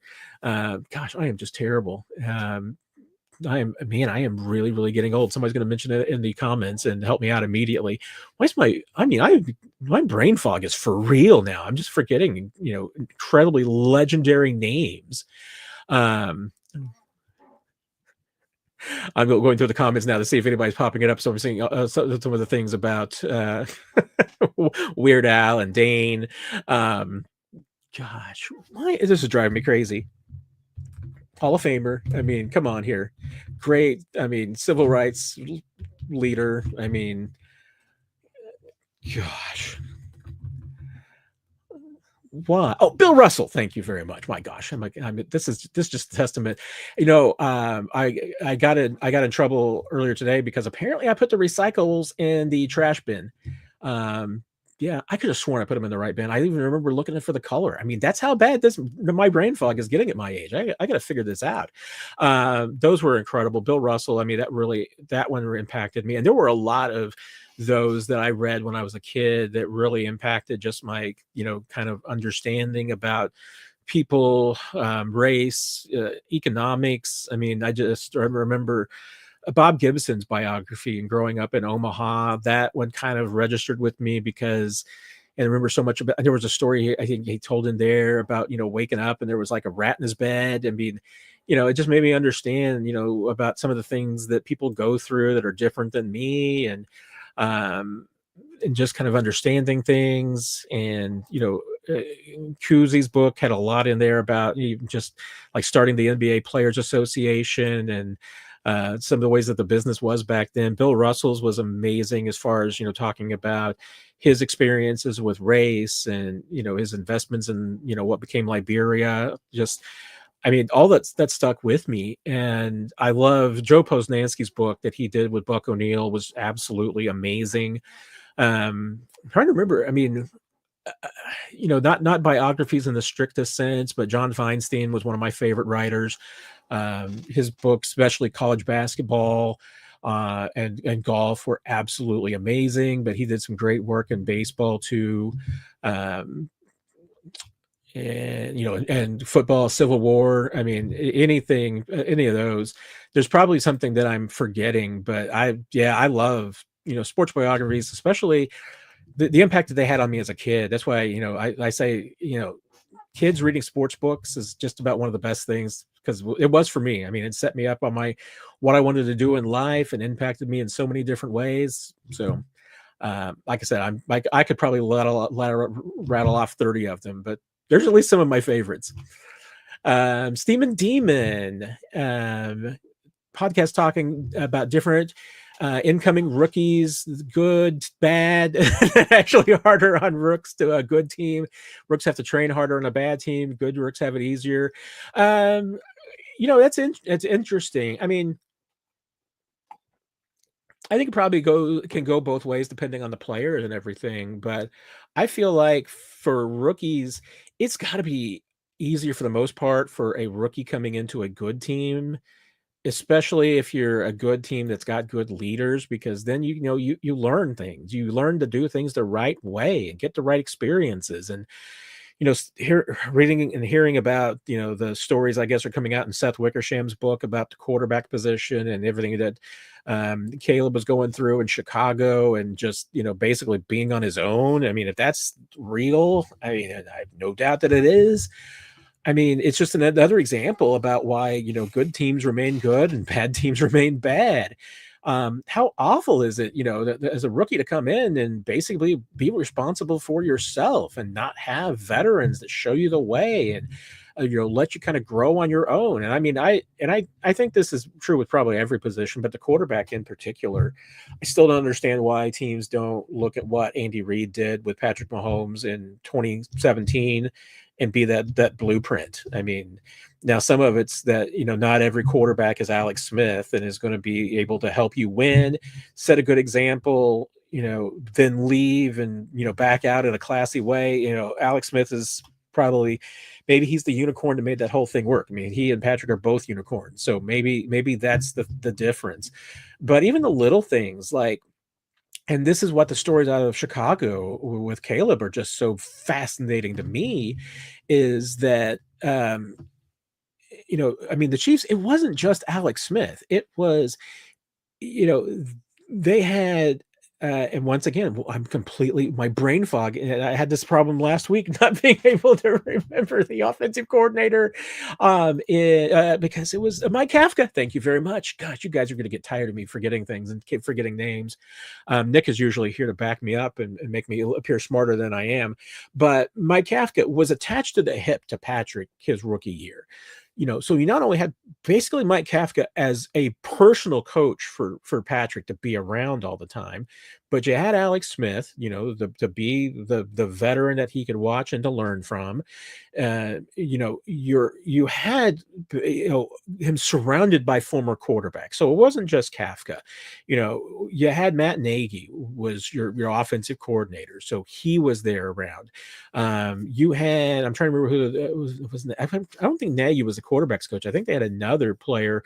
I think Girardi was around at that point though too. So you had him surrounded, and I think even that last year, I'm trying to remember. I think even gosh, I feel like that they still had like an associate coach around and everything that 2017 season. But you had like 3 or 4 former NFL quarterbacks that were surrounding, or present NFL quarterbacks who were surrounding Mahomes, and there to kind of, either one, work with him all the time so that he wasn't having to go off and watch film by himself, just to learn from, ask questions, bounce things off of, all these things. So, that's I think something that a lot of teams just absolutely fail at, and clearly the Bears did, because how you don't have if you draft a first round quarterback, I'd say almost if you just draft a quarterback period. I mean, I feel like if you probably should have not just a quarterbacks coach, but you should always have an assistant quarterback coach, and that person's job is to be your personal coach for whomever your developmental quarterback is, that's just attached to the hip, so that you don't have stories like this, that a guy's just going off and working on his own and no support or recess. I mean, I do feel like that's the difference between good and bad teams, though, Steam and D-Man. I mean, good teams have those situations where it's easier for a rookie to come in because they get to learn to do things the right way. And bad teams, sometimes they have to figure it out on their own. And sometimes what they figure out is the bad way to do things, or they're watching people that they think they're learning from. And it turns out, nope, that's the losing way to do things. So, and I think it's always, for players or for rookies, I mean, I think it's always good to be able to come into situations where you get pushed to earn jobs. If you're just handed one because you're the best player that's there, and on a bad team that can happen, you might not always be pushed to be the best that you can. So I do think that pushing to beat out players for jobs, all these things, I think that that's why, I mean, I do think it's easier to come into the league with a good team than it is with a bad team. Not that you can't succeed the other way around, but I just wonder how many players, see their careers come to early conclusions because they just didn't get the right coaching and they weren't in the right environment to begin with. Sarah, unrelated question. The upcoming OTA in May, do all the players attend that? I think I saw it's 3 days. Also, what is the day for training camp?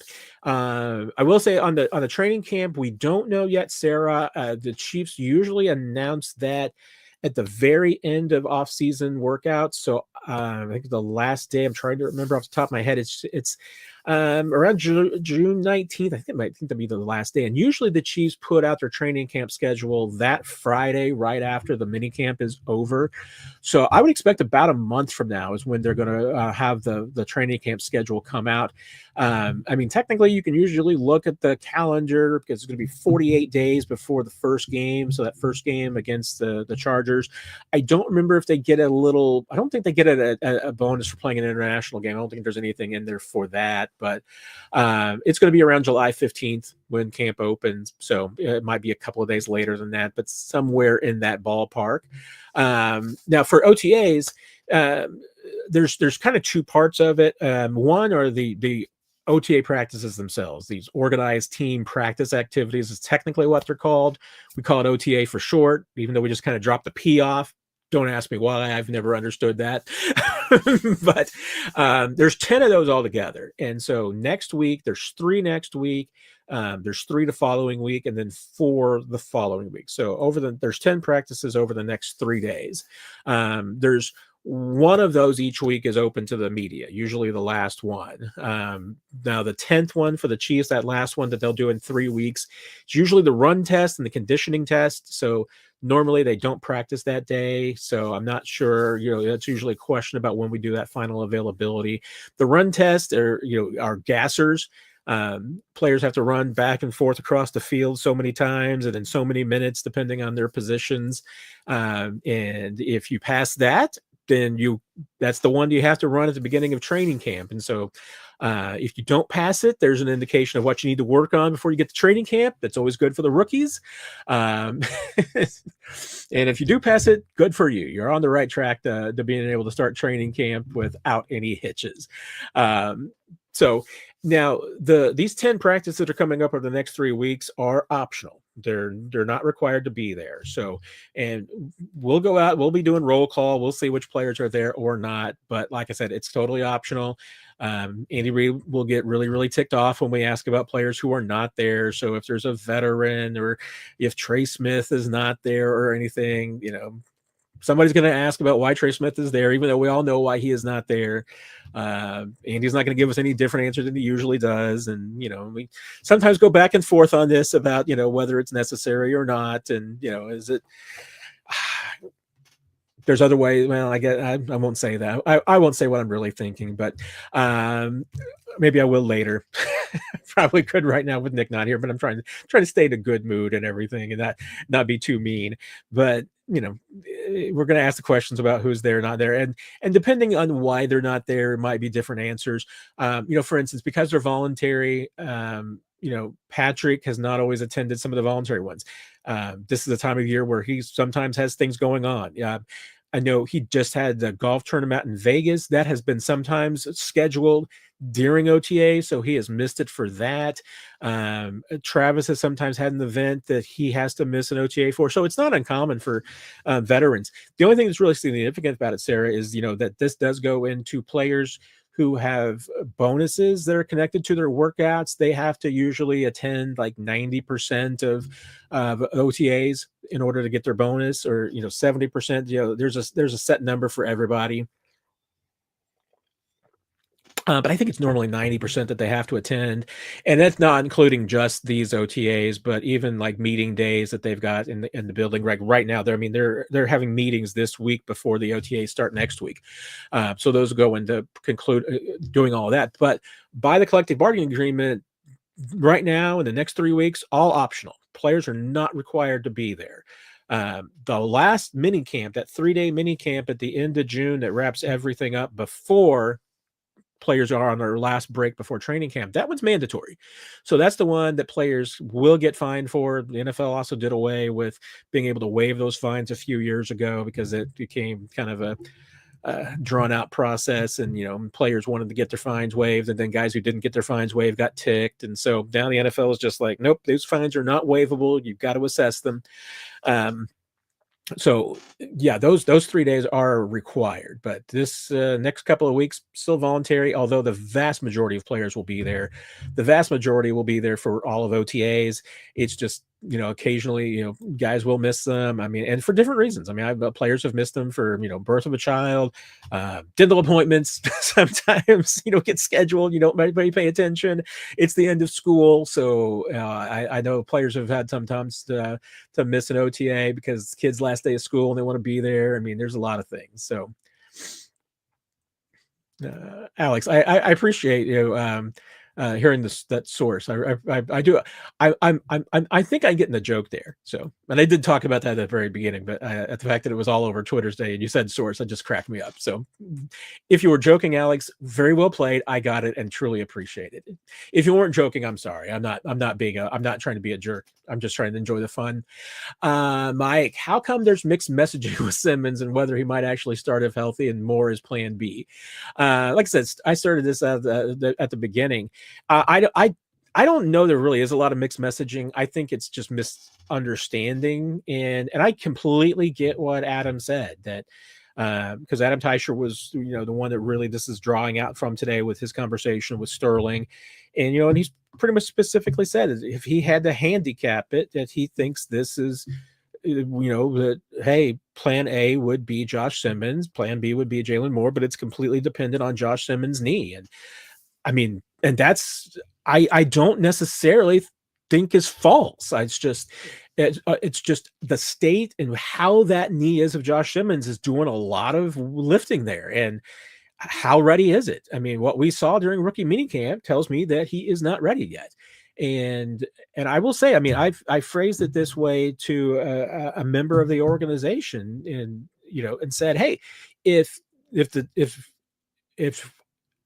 Jalen Moore played this entire season and Josh Simmons, didn't have to play because Jalen Moore was playing great, and therefore Josh Simmons didn't have to play this year, and next year Jalen Moore moves to right tackle and Josh Simmons is starting at left tackle, would that be the ideal scenario?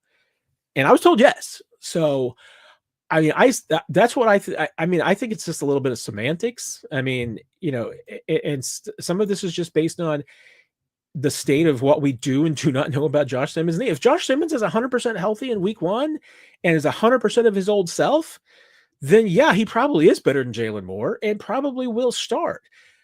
What's the chances of that? I mean, I feel like they're 1 in 100. I mean, that's the thing. I mean, it's just, and some of it's just based on information that we don't know. So, like I said, I went in further this at the very beginning of the show, and I'll make sure to bookmark it for everybody if you want to go back and listen to it or watch it.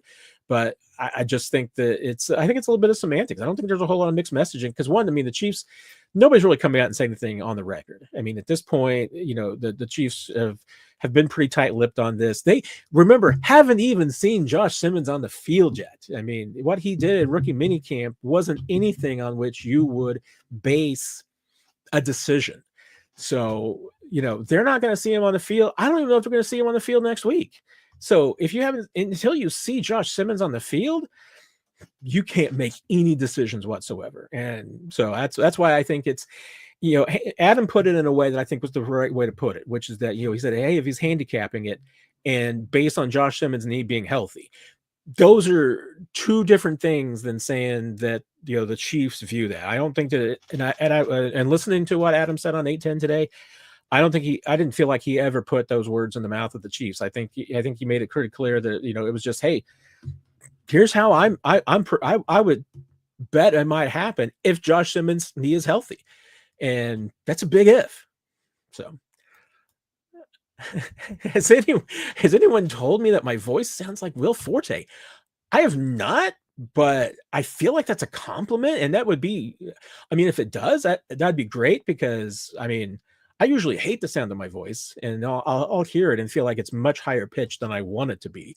So, and Will Forte, I feel like, it's got like a pretty decent voice. So, I guess I'm taking it as a compliment. I don't know if I should, but considering I usually hate my voice, I will take that, Jesse. Steven Demon, the podcast Marcellus Wiley talking about effect on rookies. Oh, this is I see the cleanup of the previous question. Hopefully I answered that for you. Okay, Steven Demon. Hopefully I didn't butcher it up too bad there for you, but I see where you're coming from now. Info Apocalypse. Do you feel anyone in the organization believes in hindsight starting Kingsley game one was a mistake and that he may have panned out better if he got his chance mid-season instead? Really good and interesting question there on Info Apocalypse, because I haven't phrased that question to anyone, so I don't want to project anybody's answer and everything about what it might be. I think the fact that the Chiefs are already, in year two, and really even before year two, you go to the end of last season and back to week 18 when they played him at left guard and, and talking with people during, Super Bowl week and during the offseason so far. The Chiefs moved on to him being a left guard pretty quickly. So I feel like that if they felt like Kingsley starting early was the issue and that all that they needed was just give him more time, I feel like they would be giving him more time and giving him another chance. But between Jalen Moore and Josh Simmons, the Chiefs have moved on. Kingsley's going to be a guard now. And that might have been, that's where I feel like that maybe if there's anything that we really don't know about what the Chiefs thought and felt about Kingsley, that might be the thing, is that maybe their belief that, wait a minute, you know what? He might be a better guard than a tackle, but we're going to give him a shot at the tackle spot because we need a tackle. If that was their thought process, I kind of get it. I do think that if they don't think that it was hindsight starting him at left tackle immediately, I think that they should, because in retrospect, he was not ready. So would it have been better to go with Wanye Morris at that spot? And then maybe Kingsley is more prepared. Could have happened the same way, though. Even if you started with Wanye Morris, it could very well have been unfolded the same way. After 10 weeks, all of a sudden, it's like, well, Wanye's struggling. Maybe he has that game now that all of a sudden it just all kind of falls apart and gets in his head. And then you go to Kingsley and Kingsley comes in, and 2 weeks, it's the same thing. And he struggles too. And now you're going a different direction. I could see it still going and playing out the same way. The only thing that, like I said, that makes me think that the Chiefs in hindsight maybe don't think that is because of just how quickly they moved on to making him a guard. I feel like that, if anything, I think their hindsight is probably, misjudging how prepared and how he could be an NFL left tackle. That maybe that the hindsight is that they should have said, wait a minute, this guy's really equipped to be a guard. We probably need to make him a guard and not try to shove him in at left tackle. That might be the one hindsight that I think that they could have. But like I said, I haven't asked anybody specifically that question, so I don't want to put those words in anyone's mouth, but that would be my educated guess. Pepe, in your opinion, who is the better talent evaluator, Veach or Dorsey? I am probably going to sound like I'm dodging this question, Pepe, but I'm not trying to. I just think they have very different, traits and abilities. Now, if you're just talking about the best talent evaluator in general, I think I would go with Dorsey. I mean, he's really good at identifying talent and about what guys can do and everything. Here's where I think that Brett is, and certainly I think that he's gotten better at this, than sorry, I was reading Thomas's comment about flag football, and that kind of just cracked me up. I apologize. I'm getting distracted, Pepe. Um, I mean, where I think that Veach has been better, and I think he's only gotten better at this over the years, has been at the whole picture of a player and measuring those and kind of understand. I mean, and getting to the I and and I only covered really Dorsey for about a full year. I mean, so a lot of, I mean, obviously I watched what he did the first few seasons in Kansas City. So, I can grab a little bit of that too. But I mean, even people I've talked to, I mean, I feel like everybody thinks John Dorsey is a world-class talent evaluator. I don't think there's any doubt there. But I also feel like that there's times when Dorsey, if his two weaknesses, there was two. One was that I don't think that he put as much emphasis on non-football criteria as he did on football criteria in evaluating players. I mean, and that just goes back to, I don't think I think there's a few players that John Dorsey drafted that Brett Veach wouldn't have drafted. Probably vice versa. I mean, that probably goes the other way too, and it might be hits both ways. I mean, I doubt that Brett Veach would have drafted Marcus Peters. That's just not that's not consistent with the kind of player that he's drafted over the years.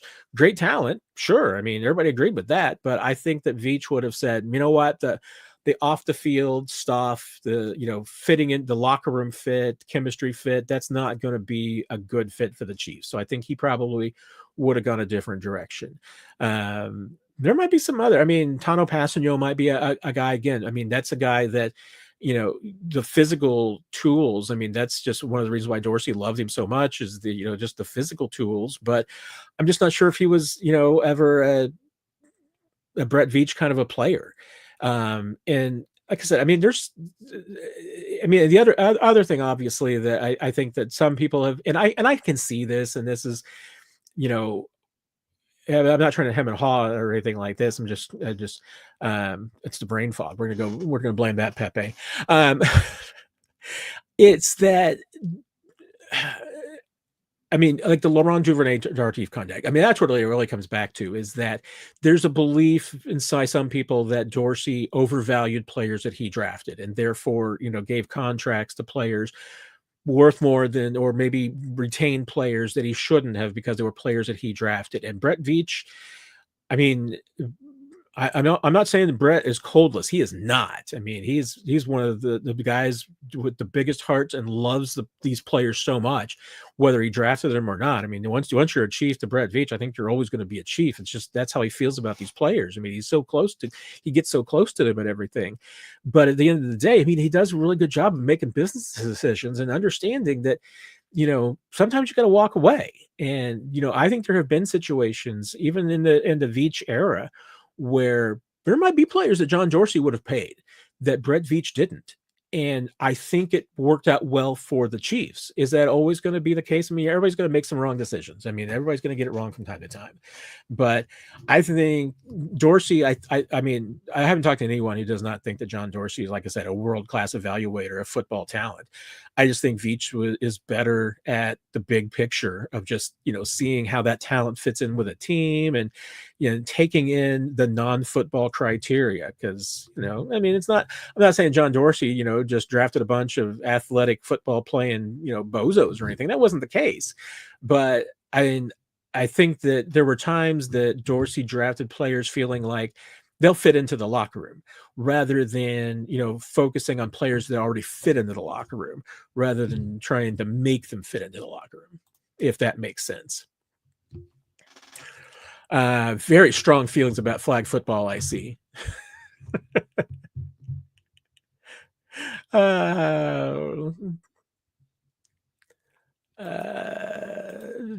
Dorsey drafted 4 Hall of Famers: Kelsey, Jones, Hill, and Mahomes. Has Veach drafted a Hall of Famer yet? I'm always iffy on that one because we're always, I mean, I'm always going to give both Veach and Dorsey credit for Mahomes, because I don't think the Chiefs get Mahomes without both those guys. I think they both had to be in the place where they needed to be at the right time to get it done. Because you know what, if Veach was the GM, would he have moved up to the right place? I mean, as good as he is at kind of knowing where he needs to be and making drafts, I mean, could he have made the deal that Dorsey made? I don't know. I mean, Dorsey was perfectly executed that deal and got what they needed to get done to get Mahomes. And give Veach credit. I mean, he put Mahomes on the radar. I mean, nobody's really ever disputed that. I mean, I'd love to talk to Dorsey sometime about that and see what his feelings are. But I've always felt like you have to give both of them credit for that. Now, Veach's Hall of Famers, probably too early yet. I mean, maybe he has, and we're just not quite. I mean, let's face it. I mean, there's probably are going to be some players that Brett Veach has drafted that are going to become Hall of Famers, because some of them already have 2 or 3 rings, and they're halfway there to. I mean, if Trent McDuffie stays in Kansas City and remains a All Pro type player and gets to a 4 or 5 rings, he's going in the Hall of Fame. A bunch of them are. And I'm interesting. Yeah. I mean, I think you're probably right. I mean, Tyreek might have some struggles with the committee as it's structured.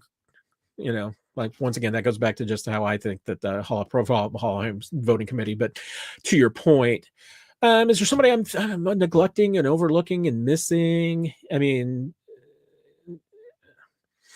I let's put it this way. I don't think Brett Veach is done yet. I mean, I think he's definitely, if he hasn't drafted some guys who are going to end up in the Hall of Fame, I think he's going to. I mean, it's just a matter of time. So maybe they'll end up being tied. Who knows?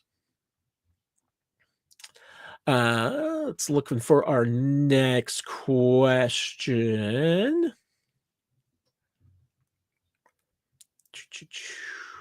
I'm loving some of the comments here. The Missouri Marauders and the Alaska Pipeliners. Pipeliners would definitely be a 3.5 point favorite. I feel like I probably put an expansion franchise in Springfield, Missouri, just because I've born and living in Springfield at the time. So I'm glad somebody thinks that things are going well, Pepe, because my brain fog, I feel like, has definitely diminished the quality of the broadcast tonight. Thank you of the stream.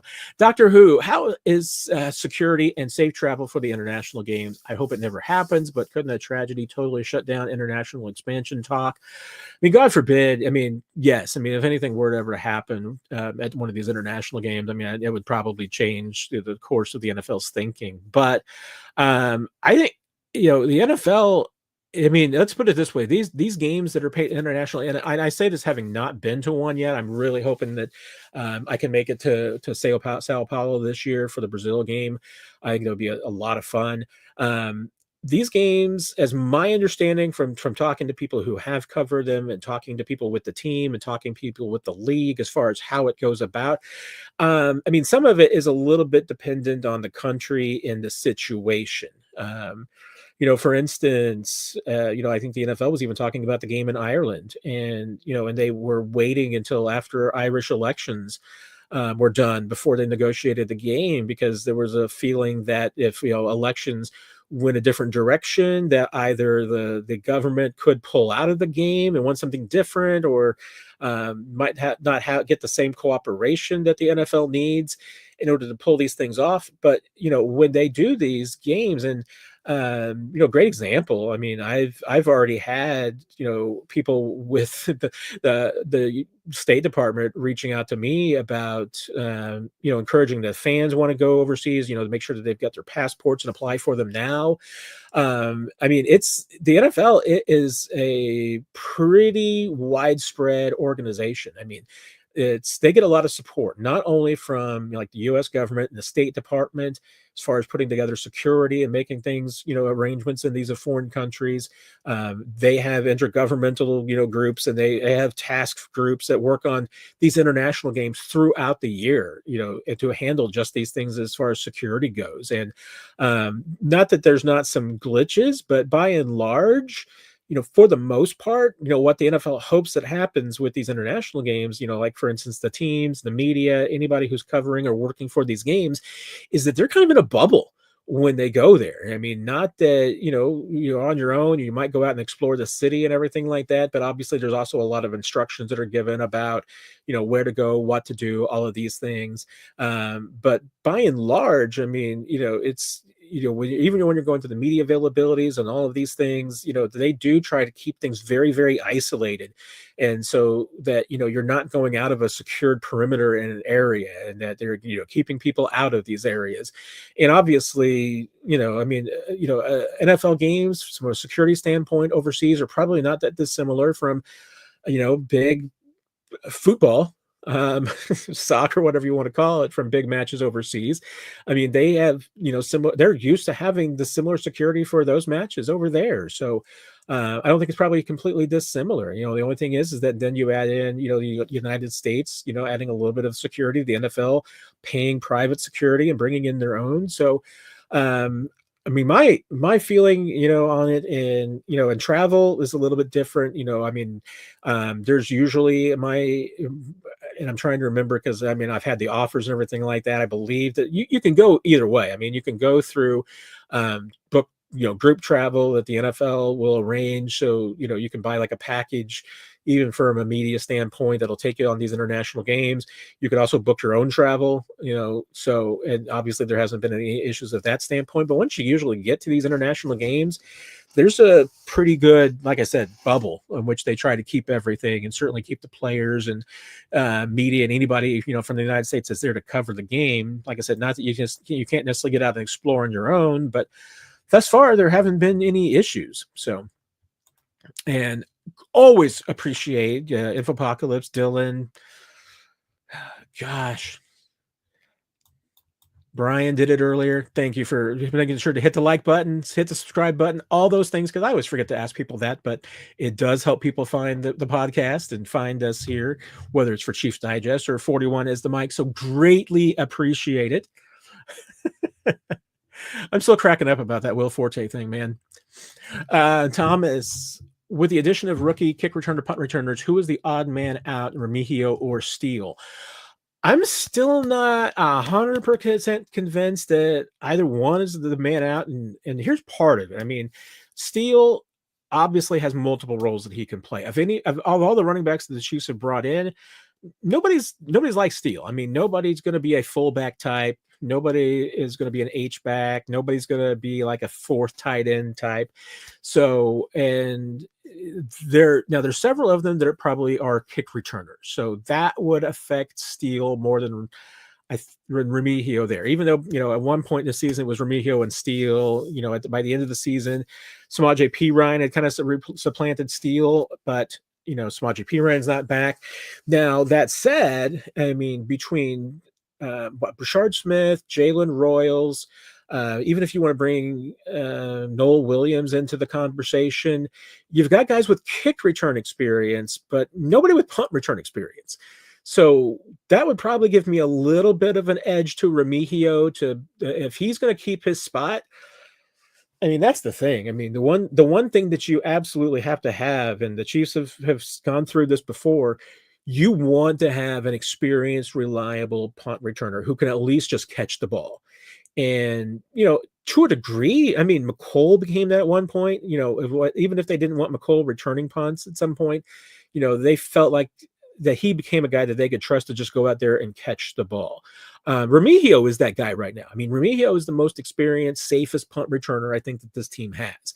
Doesn't mean that one of these guys, like I said, like with Smith or Royals, like maybe Williams gets into that conversation. Of course, at one time, Dave Tobe would have told you that the best, most reliable punt catcher on the team was Trent McDuffie, and Trent McDuffie has never caught a punt for this team. So, it doesn't necessarily mean that's going to happen. But I feel like that they both have different roster battles, because like I said, Steele is the only guy that can do a few of the things. Now, if the Chiefs decide to keep 4 tight ends, okay, well, if Jared Wiley's healthy enough, hey, and they keep Jared Brenning stock, I mean, okay, one of you guys is going to be a fullback on occasion. I mean, that would be the difference there. Remigio, at least with punt returns, could be the one guy that they have. So I think they have different battles to keep their jobs. The Chiefs keep 6 receivers. I like Remigio's chances because, again, there's also the possibility that you maybe you want to run, if Noel Williams is getting a lot of snaps on defense, you may not want to include him as part of the return equation. Jalen Royals, I would imagine, would be part of the equation, but then again, I mean, what if Jalen Royals is in a spot where he's it's either him or Nico Remigio who are active one week to another. If there's a possibility that Jalen Royals isn't going to be active all 17 games, maybe Remigio has an even easier path there, that you need him. What if Rashard Smith wins the running back job at some point? You're not going to have him returning kicks. So Remigio, I something just makes me feel like I think he's got a better shot at making the roster, being one of those receivers. But it just might, maybe it's because Nico's just won me over. So I might be just recency and bias that maybe a little bit there. So John Smith, with 1 year of tape on Bo Nix, how do you think Spags will attack him this year? Is the Broncos concern? Broncos are definitely a concern. I mean, they're getting better across the board. They're well coached. I mean, and I think you could say the same thing, obviously, about the Chargers.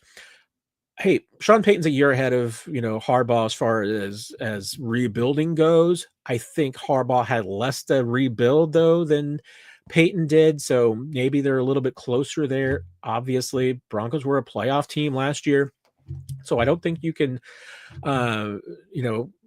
underrate them. I mean, they're absolutely there. Question with me is, Bo Nix is, do we know what Bo Nix is yet? He was pretty good at the end of last season. Was a little bit of that just, kind of figuring some things out? Was it surprising some teams? Was it coaching? I mean, his first part of the season was super rough. It was better throughout the season. But I still feel like that was the team that won with defense. And hey, Nick's made some plays, so give it up to him. He had a rough playoff game, and maybe that was just one game. Who knows? But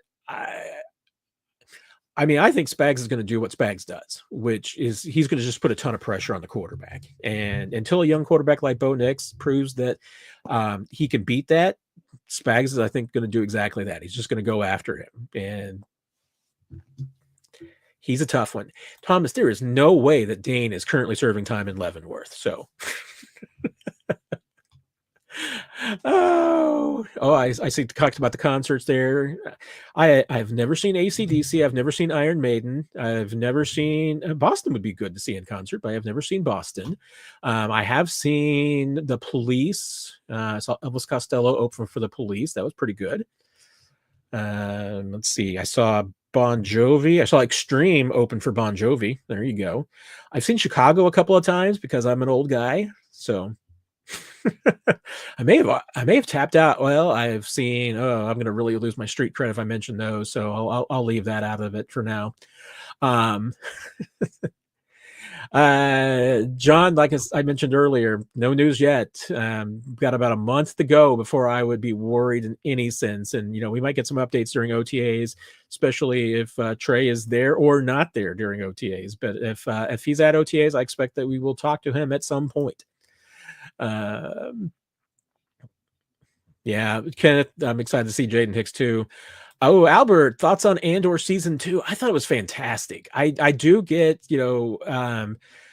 people saying, hey, the first 3 episodes were slow. I totally get that. I had that conversation with someone else, that saw the first 3 episodes and, was like, hey, does it get better? And I was like, well, at that point I had just seen the next 3 episode arc. And I was like, yeah, because the 4 or 5 episodes, 4, 5, and 6 were way better than the first 3. So it was a little slow to set the stage and everything like that. But I thought that the last 3 arcs were just absolutely incredible.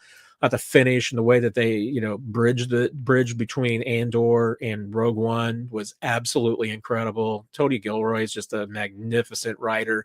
Here's the thing about I love about that. I mean, Tony Gilroy, I usually associate with, honestly, a lot of fast action. I mean, maybe it's just a little bit too much of, writing for, the Bourne series and everything, and Paul Greengrass direction. I focus a little bit more on, fight scenes of thinking about Tony Gilroy. And I mean, and obviously they had some of those great sequences from Rogue One too. But I was just amazed at just the character development in this. And I know Beau Willimon's a great writer too. So absolutely fantastic writing on the whole series, the way it goes through. But I thought just the acting and direction was incredible too. I mean, there were some fantastic performances. Diego Luna was fantastic. Genevieve O'Reilly as Mon Mothma, I thought was just absolutely amazing. Gosh, I'm trying to remember the duo of Deidre Miro and the other guy, her partner in crime. Gosh, I'm blanking on the character name now.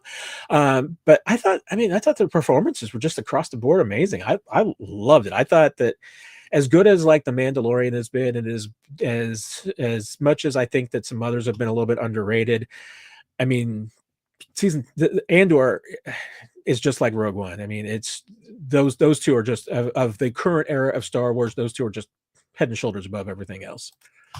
Albert Best Non Barbecue's food spot a visitor should go. And I saw Jasper's and Hereford House getting thrown out there, Fritz's Hamburgers. I mean, it's a little bit of a cop out, but not completely, because this is absolutely true to myself as a consumer. You go to Southwest Boulevard and go to any Mexican restaurant, because almost all of them are amazing. And anytime I go to Southwest Boulevard, I'm probably going to a different one.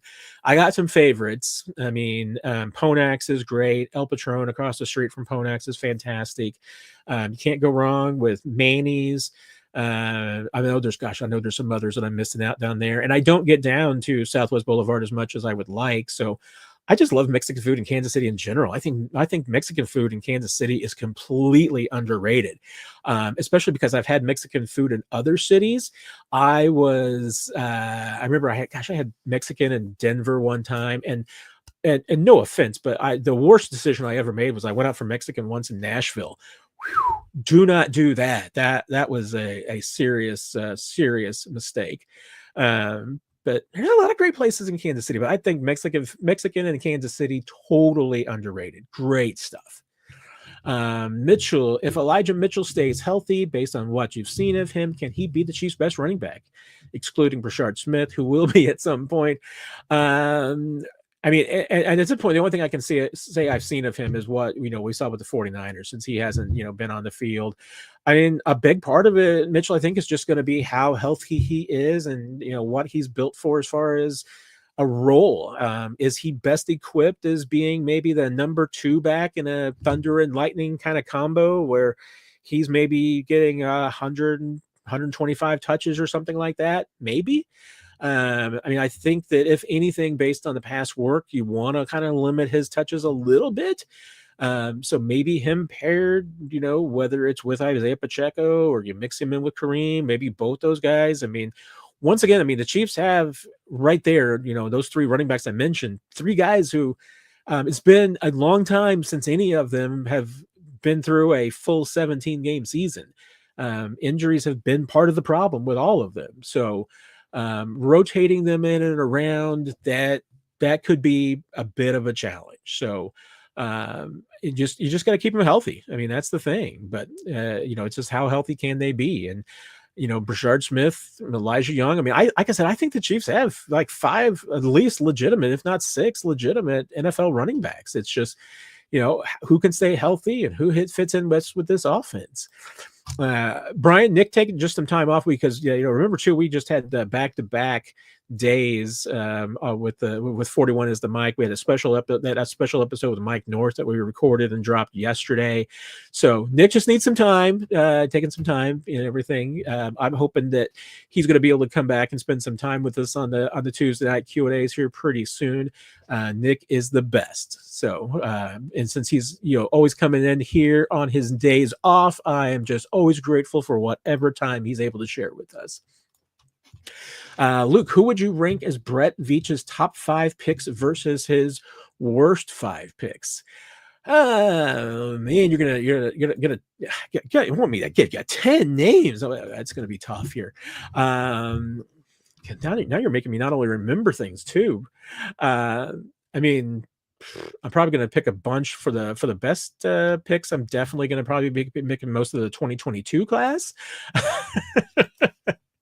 Because Trent McDuffie was obviously a fantastic selection. George Karlaftis is a good selection. Pulling up my list here, so I'll try not to forget anyone, although I will still forget somebody because it's just the way my mind rolls at this point. I mean, Isaiah Pacheco's a 7th round pick, so we're gonna probably put him. I mean, Creed Humphrey, Trey Smith. Okay, Trey Humphrey, Trey Smith, Trent McDuffie. I'm going to obviously exclude anybody from this year's class because it's too early. I mean, I want to throw Rashee Rice in there because I think just Rashee Rice is going to be fantastic, and he's going to be a 1,500-yard receiver at some point. L'Jarius Sneed. Okay. Trent McDuffie, Creed Humphrey, Trey Smith. Oh, Nick Bolton. Bolton's got to be in there. L'Jarius Sneed. Okay, I'm going to cut it off at that for the 5 best. I mean, once again, there could be more that you throw in there. Worst is a little bit more subjective, and and once again, I mean, I'm going to defend some of them because I don't think that they were bad picks. I think that they just didn't work out. Now, Breeland Speaks, I'm going to say was a bad pick. I mean, I don't think it was a good fit. I mean, I think it was, hey, Brett Veach, first year as a draft, whichever direction you want to point it. I mean, I think you could certainly make the case that was a position at which that John Dorsey left the cupboard a little bare. He, hey, Tamba and Justin were great players, but they were, from a cap standpoint, untenable at where they were with the Chiefs. They had to move on. They were older players. You could not make long-term commitments at that point. And I mean, Justin, I get it. He went on to have another, productive season or two. Tamba did not. So that was the absolute, I think, right decision on both of them. Tamba was 100%. I mean, Tamba did not play again. So that was 100% the right decision. I still think that Justin Houston making that move was the absolute right decision for the Chiefs at the time. I mean, that they were in a spot. I mean, it was a salary cap standpoint issue. It was an age standpoint issue. The Chiefs were not in a position that were justified putting more money into Justin Houston to keep him around. So it was the right thing to do.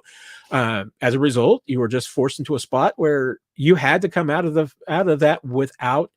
you had to come out of that draft with a edge rusher and an edge rusher high, and you didn't have a first round pick. So, I mean, it was a bad pick. It wasn't the right one to make. So it did not work out. So I mean, it has to be there. I can't go too far into a draft with, I'm not going to say a guy in the 4th round because he just didn't play much was a bad pick. I'll defend a little bit the Clyde Edwards-Helaire pick, although I think, honestly, I bet you Brett Veach is harder on himself for that pick than maybe even certainly fans ever realize.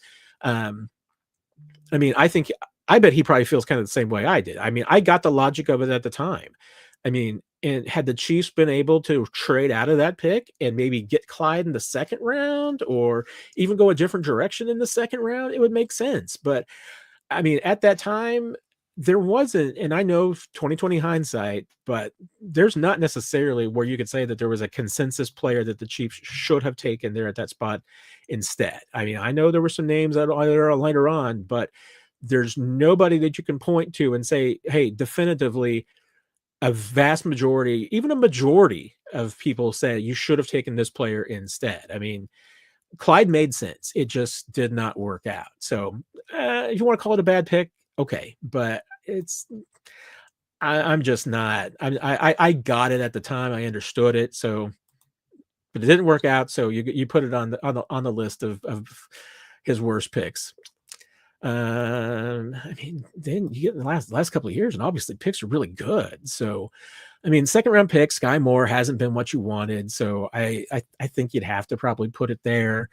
I mean, like I said, I'm not going to put day 3 picks on a bad list because, that's a crapshoot. I mean, one fourth round pick could be another team's undrafted pick. So I can't put it on there. I think it's too early for to say that about Felix too. So I'm not willing to put that there. Although Felix could end up in the same conversation as Clyde, just because of the direction and everything that you're going right now. I mean, other than that, like I said, I mean, what do you want to call Lucas Niang a bad pick? Yeah, injury certainly didn't help. COVID didn't help, but if you want to put that on the bad pick side of the equation, I guess you could. I think that's probably about where I would draw the line. So I'm not trying to be a Brett Veach apologist or anything like that. It's just, I mean, with some of his misses, I understand why they missed, and some of them, I understood immediately the Clyde Edwards-Helaire pick. It wasn't obvious to me at first, but I got it and understood it. And afterwards, I'm like, okay. I mean, I'm not. I mean, I was won over. I mean, I understood it, and if he had become what the Chiefs thought he could become, would have been an incredible player. Just did not work out that way. And injuries and health probably, probably was a little bit of the equation too. I was trying to figure out what your dark question was, Doctor Who. So I apologize. I mean, that's why I was zoning out there. I was going back and I know your question now. That was when you were asking if there was going to be a terrorist event and let's just be straight. That's what you were talking about in an international game. That was a little dark, Doctor Who, but I decided to look on the bright side of it. KC Chiefs 12. Who off the current Chiefs roster can make an Olympic team? I almost started talking about this earlier when that question came up. Worthy is an excellent possibility. I mean, because you're talking about pure speed. I mean, that's all you're talking about on a game like this. You're just talking about pure speed. So yeah, Worthy. I'm not sure about Rashee Rice. Rice might be, he could be. I wouldn't put him out there with the knee though. No, he's off limits. No, you don't want anything happening like that. Just give him the summer off in 28. I mean, Trent McDuffie would probably still be. I mean, he's going to be young enough where I think he could absolutely play some defensive back in that game. I'm not sure if, I mean, think about some of their, I mean, who else has got the speed to kind of do it? I mean, I'm not sure there's anybody. I mean, once again, I mean, I like safeties for the most part are, Jaden Hicks would be the only one that might think about, but I think even safeties for the most part would make bad flag football players because, most of your best safeties are good safeties because they're physical, and physicality does you no good whatsoever in flag football. So, I mean, I feel like, in your secondary, you need a couple of guys that can cover for sure. And then you need a speedy, ball hawk on the back end. And I mean, that's why I've looked at some of these lists of players that people are talking about, being safety. Kyle Hamilton's a great safety, might be the best safety in the NFL. Am I going to put him on the back end of flag football? No, because at some point he's going to probably kill somebody, and that's not going to be good. Just going to be accident. I mean, he's going to forget it's flag football, and he's just going to absolutely destroy somebody. And I'm sure, I have no idea what the rules of flag football are at this point. There's probably some sort of rule against that. So I'm thinking that would be a bad idea. And again, I mean, you want somebody who's just, speedy as all get out, ball hawk. And, because it's not about, physicality or anything like that. So, you might just want a bunch of corners, and you definitely need somebody fast and big on your back end that can. And once again, I mean, that field is not terribly big, so you don't have to be terribly fast, but you need to be able to cover the entire back end of the field. So, I mean, we'll see. I mean, maybe Brashard Smith, plays himself into that. He's got some speed. Jalen Royals has got some speed. Maybe he plays himself into that contention. I could see him going to a tryout. So maybe there's a couple of Chiefs that would fit in that category. I'll be honest. I mean, I feel like at this point, I mean, a 30-year-old Patrick Mahomes, I don't think flag football is going to be that man's game. So, I mean, go to the tryouts for sure if you want to, but I wouldn't even be surprised if Patrick's just like, this would be a lot of fun, but dang, I'm tired. So how about I just stay home and rest before training camp rather than go out and do that? But winning an Olympic medal would be amazing. Yes, all these are correct answers. Weston, Danny Edward Boulevard Barbecue is seriously underrated, 100%. Brian Thank you for backing up to Ponax. I never got to go to Mama Tio's. I'm very I'm hearing that the was it La Quinta, the taco shells are coming back. I'm really excited about that. BB's is really good, absolutely. I hate Cajun food in Kansas City though. I mean, now that I've been to New Orleans for sure, I can only eat that. So Mitchell, you had me thinking Fletch there for a moment when you said don't sell yourself short, Matt. I was going to say I'm a tremendous slouch too. So if you've ever seen Fletch, you knew exactly where I was going with that. Let's see, getting near the end here, so we'll probably be wrapping it up. I know I've gone my voice is my Will Forte voice is starting to go out on me. Brian, how good this personnel group would be if the Chiefs got Bill Bettenbaugh offensive line, man. And Nick and I have accidentally started a Bill Bettenbaugh to Kansas City. I need to check with the people in Oklahoma and see how that would go over. Everybody, I think that's it. So I'll do a last call just in case, wrap everything up here. Great conversation as always. Appreciate it. You all crack me up. You are the best. It was kind of quiet right now. I mean, we're kind of in between things. So possibility I might probably not during OTAs. During OTAs, we're definitely going to be doing the live Q&A every week. So we won't have availability next week. If I do take off a week, don't be surprised if we have a week that we go without a Q&A or we do a short Q&A. Might do one of those, and there might be some breaks in between OTAs and training camp. We're not going to be taking any breaks on 41 as the mic. We are going to be doing that every single week. And once again, like I said, if you have not listened to the bonus episode that dropped yesterday of Mike North, great stuff from Mike about the schedule and just how the Chiefs fit into it. You really get a sense of just how much the Chiefs influence the NFL schedule right now. It's amazing. I mean, it really is. I mean, there's so much of, that the NFL schedule that's honestly built around Kansas City. Kansas City is this league's number one draw. And there's some interesting nuggets in there. I mean, the fact that the Chiefs might end up with another primetime game, it's a possibility. So if you've got noon tickets for a noon game in the second half of the season, especially in November and December, might put a pin in it, because if things change, I mean, the Chiefs have room for one more for primetime game, so they could absolutely get flexed later in the season. It was one of the nuggets that Mike shared with us. But it was really just fascinating with the way some of the things came together. Like I said, about how Brazil and the game against the Chargers came together. I'm really hoping, because, one of the things that Mike mentioned was, talking about the Los Angeles for the Charger side of the equation on Brazil. Would love to hear that, because it sounds like that. I mean, it was 100% from the Chargers that they were the team that wanted to play the Chiefs in Brazil, and that was even before they had a media partner who would say, "Oh yeah, Chiefs, we'd love to see that," and even before the NFL said that the Chargers, I mean, they knew the Chiefs wanted to play internationally and would do it. They've done it before. Remember, Chiefs and Chargers played, back when was that 2019? I think it was. When the Chargers were still playing in the soccer stadium, and they went to Mexico and moved the Chargers game down there. I'd be interested in because I looked, and to my knowledge, I have not seen any interviews yet that the Chargers have done since the scheduling came out with the game in Brazil, about whether it's Harbaugh or GM or anybody else in with the Chargers that would explain kind of their thinking behind the process, because Mike North was going to let them say what their motivation was, that he wasn't really for him to speak to. But hey, it could just simply be that they just knew that the Chiefs would do it. They knew that, though, that the Chiefs are a divisional opponent, so they're going to be in Los Angeles every other year. It's not like moving a game where it might be, and that's why I say the Washington game here in Kansas City.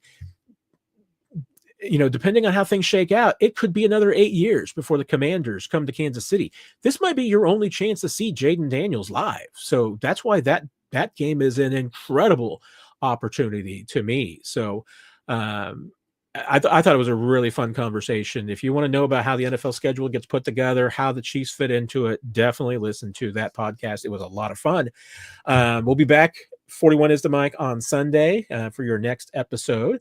I'll be back here on Tuesday. Anything pops up between now and then, we'll see. I am assuming we'll probably go ahead and do the 41 is the mic on a regular schedule, even though next week we do have the first day of OTAs. We'll see when Nick and I want to do the reaction to OTA schedule. Might not still be until Sunday, but 29th, so next Thursday is that practice that's open to the media. I don't know if we'll have time to be able to record anything Thursday or Friday. It may just still happen on Sunday, but either way, you're going to get to hear what both of us think from OTAs and get some feedback on that. Everybody, truly appreciate it. Hey, Weston, I haven't given up. Don't give up yet. I mean, there's always some things that can happen, so you never know. Everybody, have a great week, and we will see you on Sunday for 41 is the mic. Don't forget to go check out Mike North, and we'll be back here next Tuesday for the Q&A. Take care, everybody.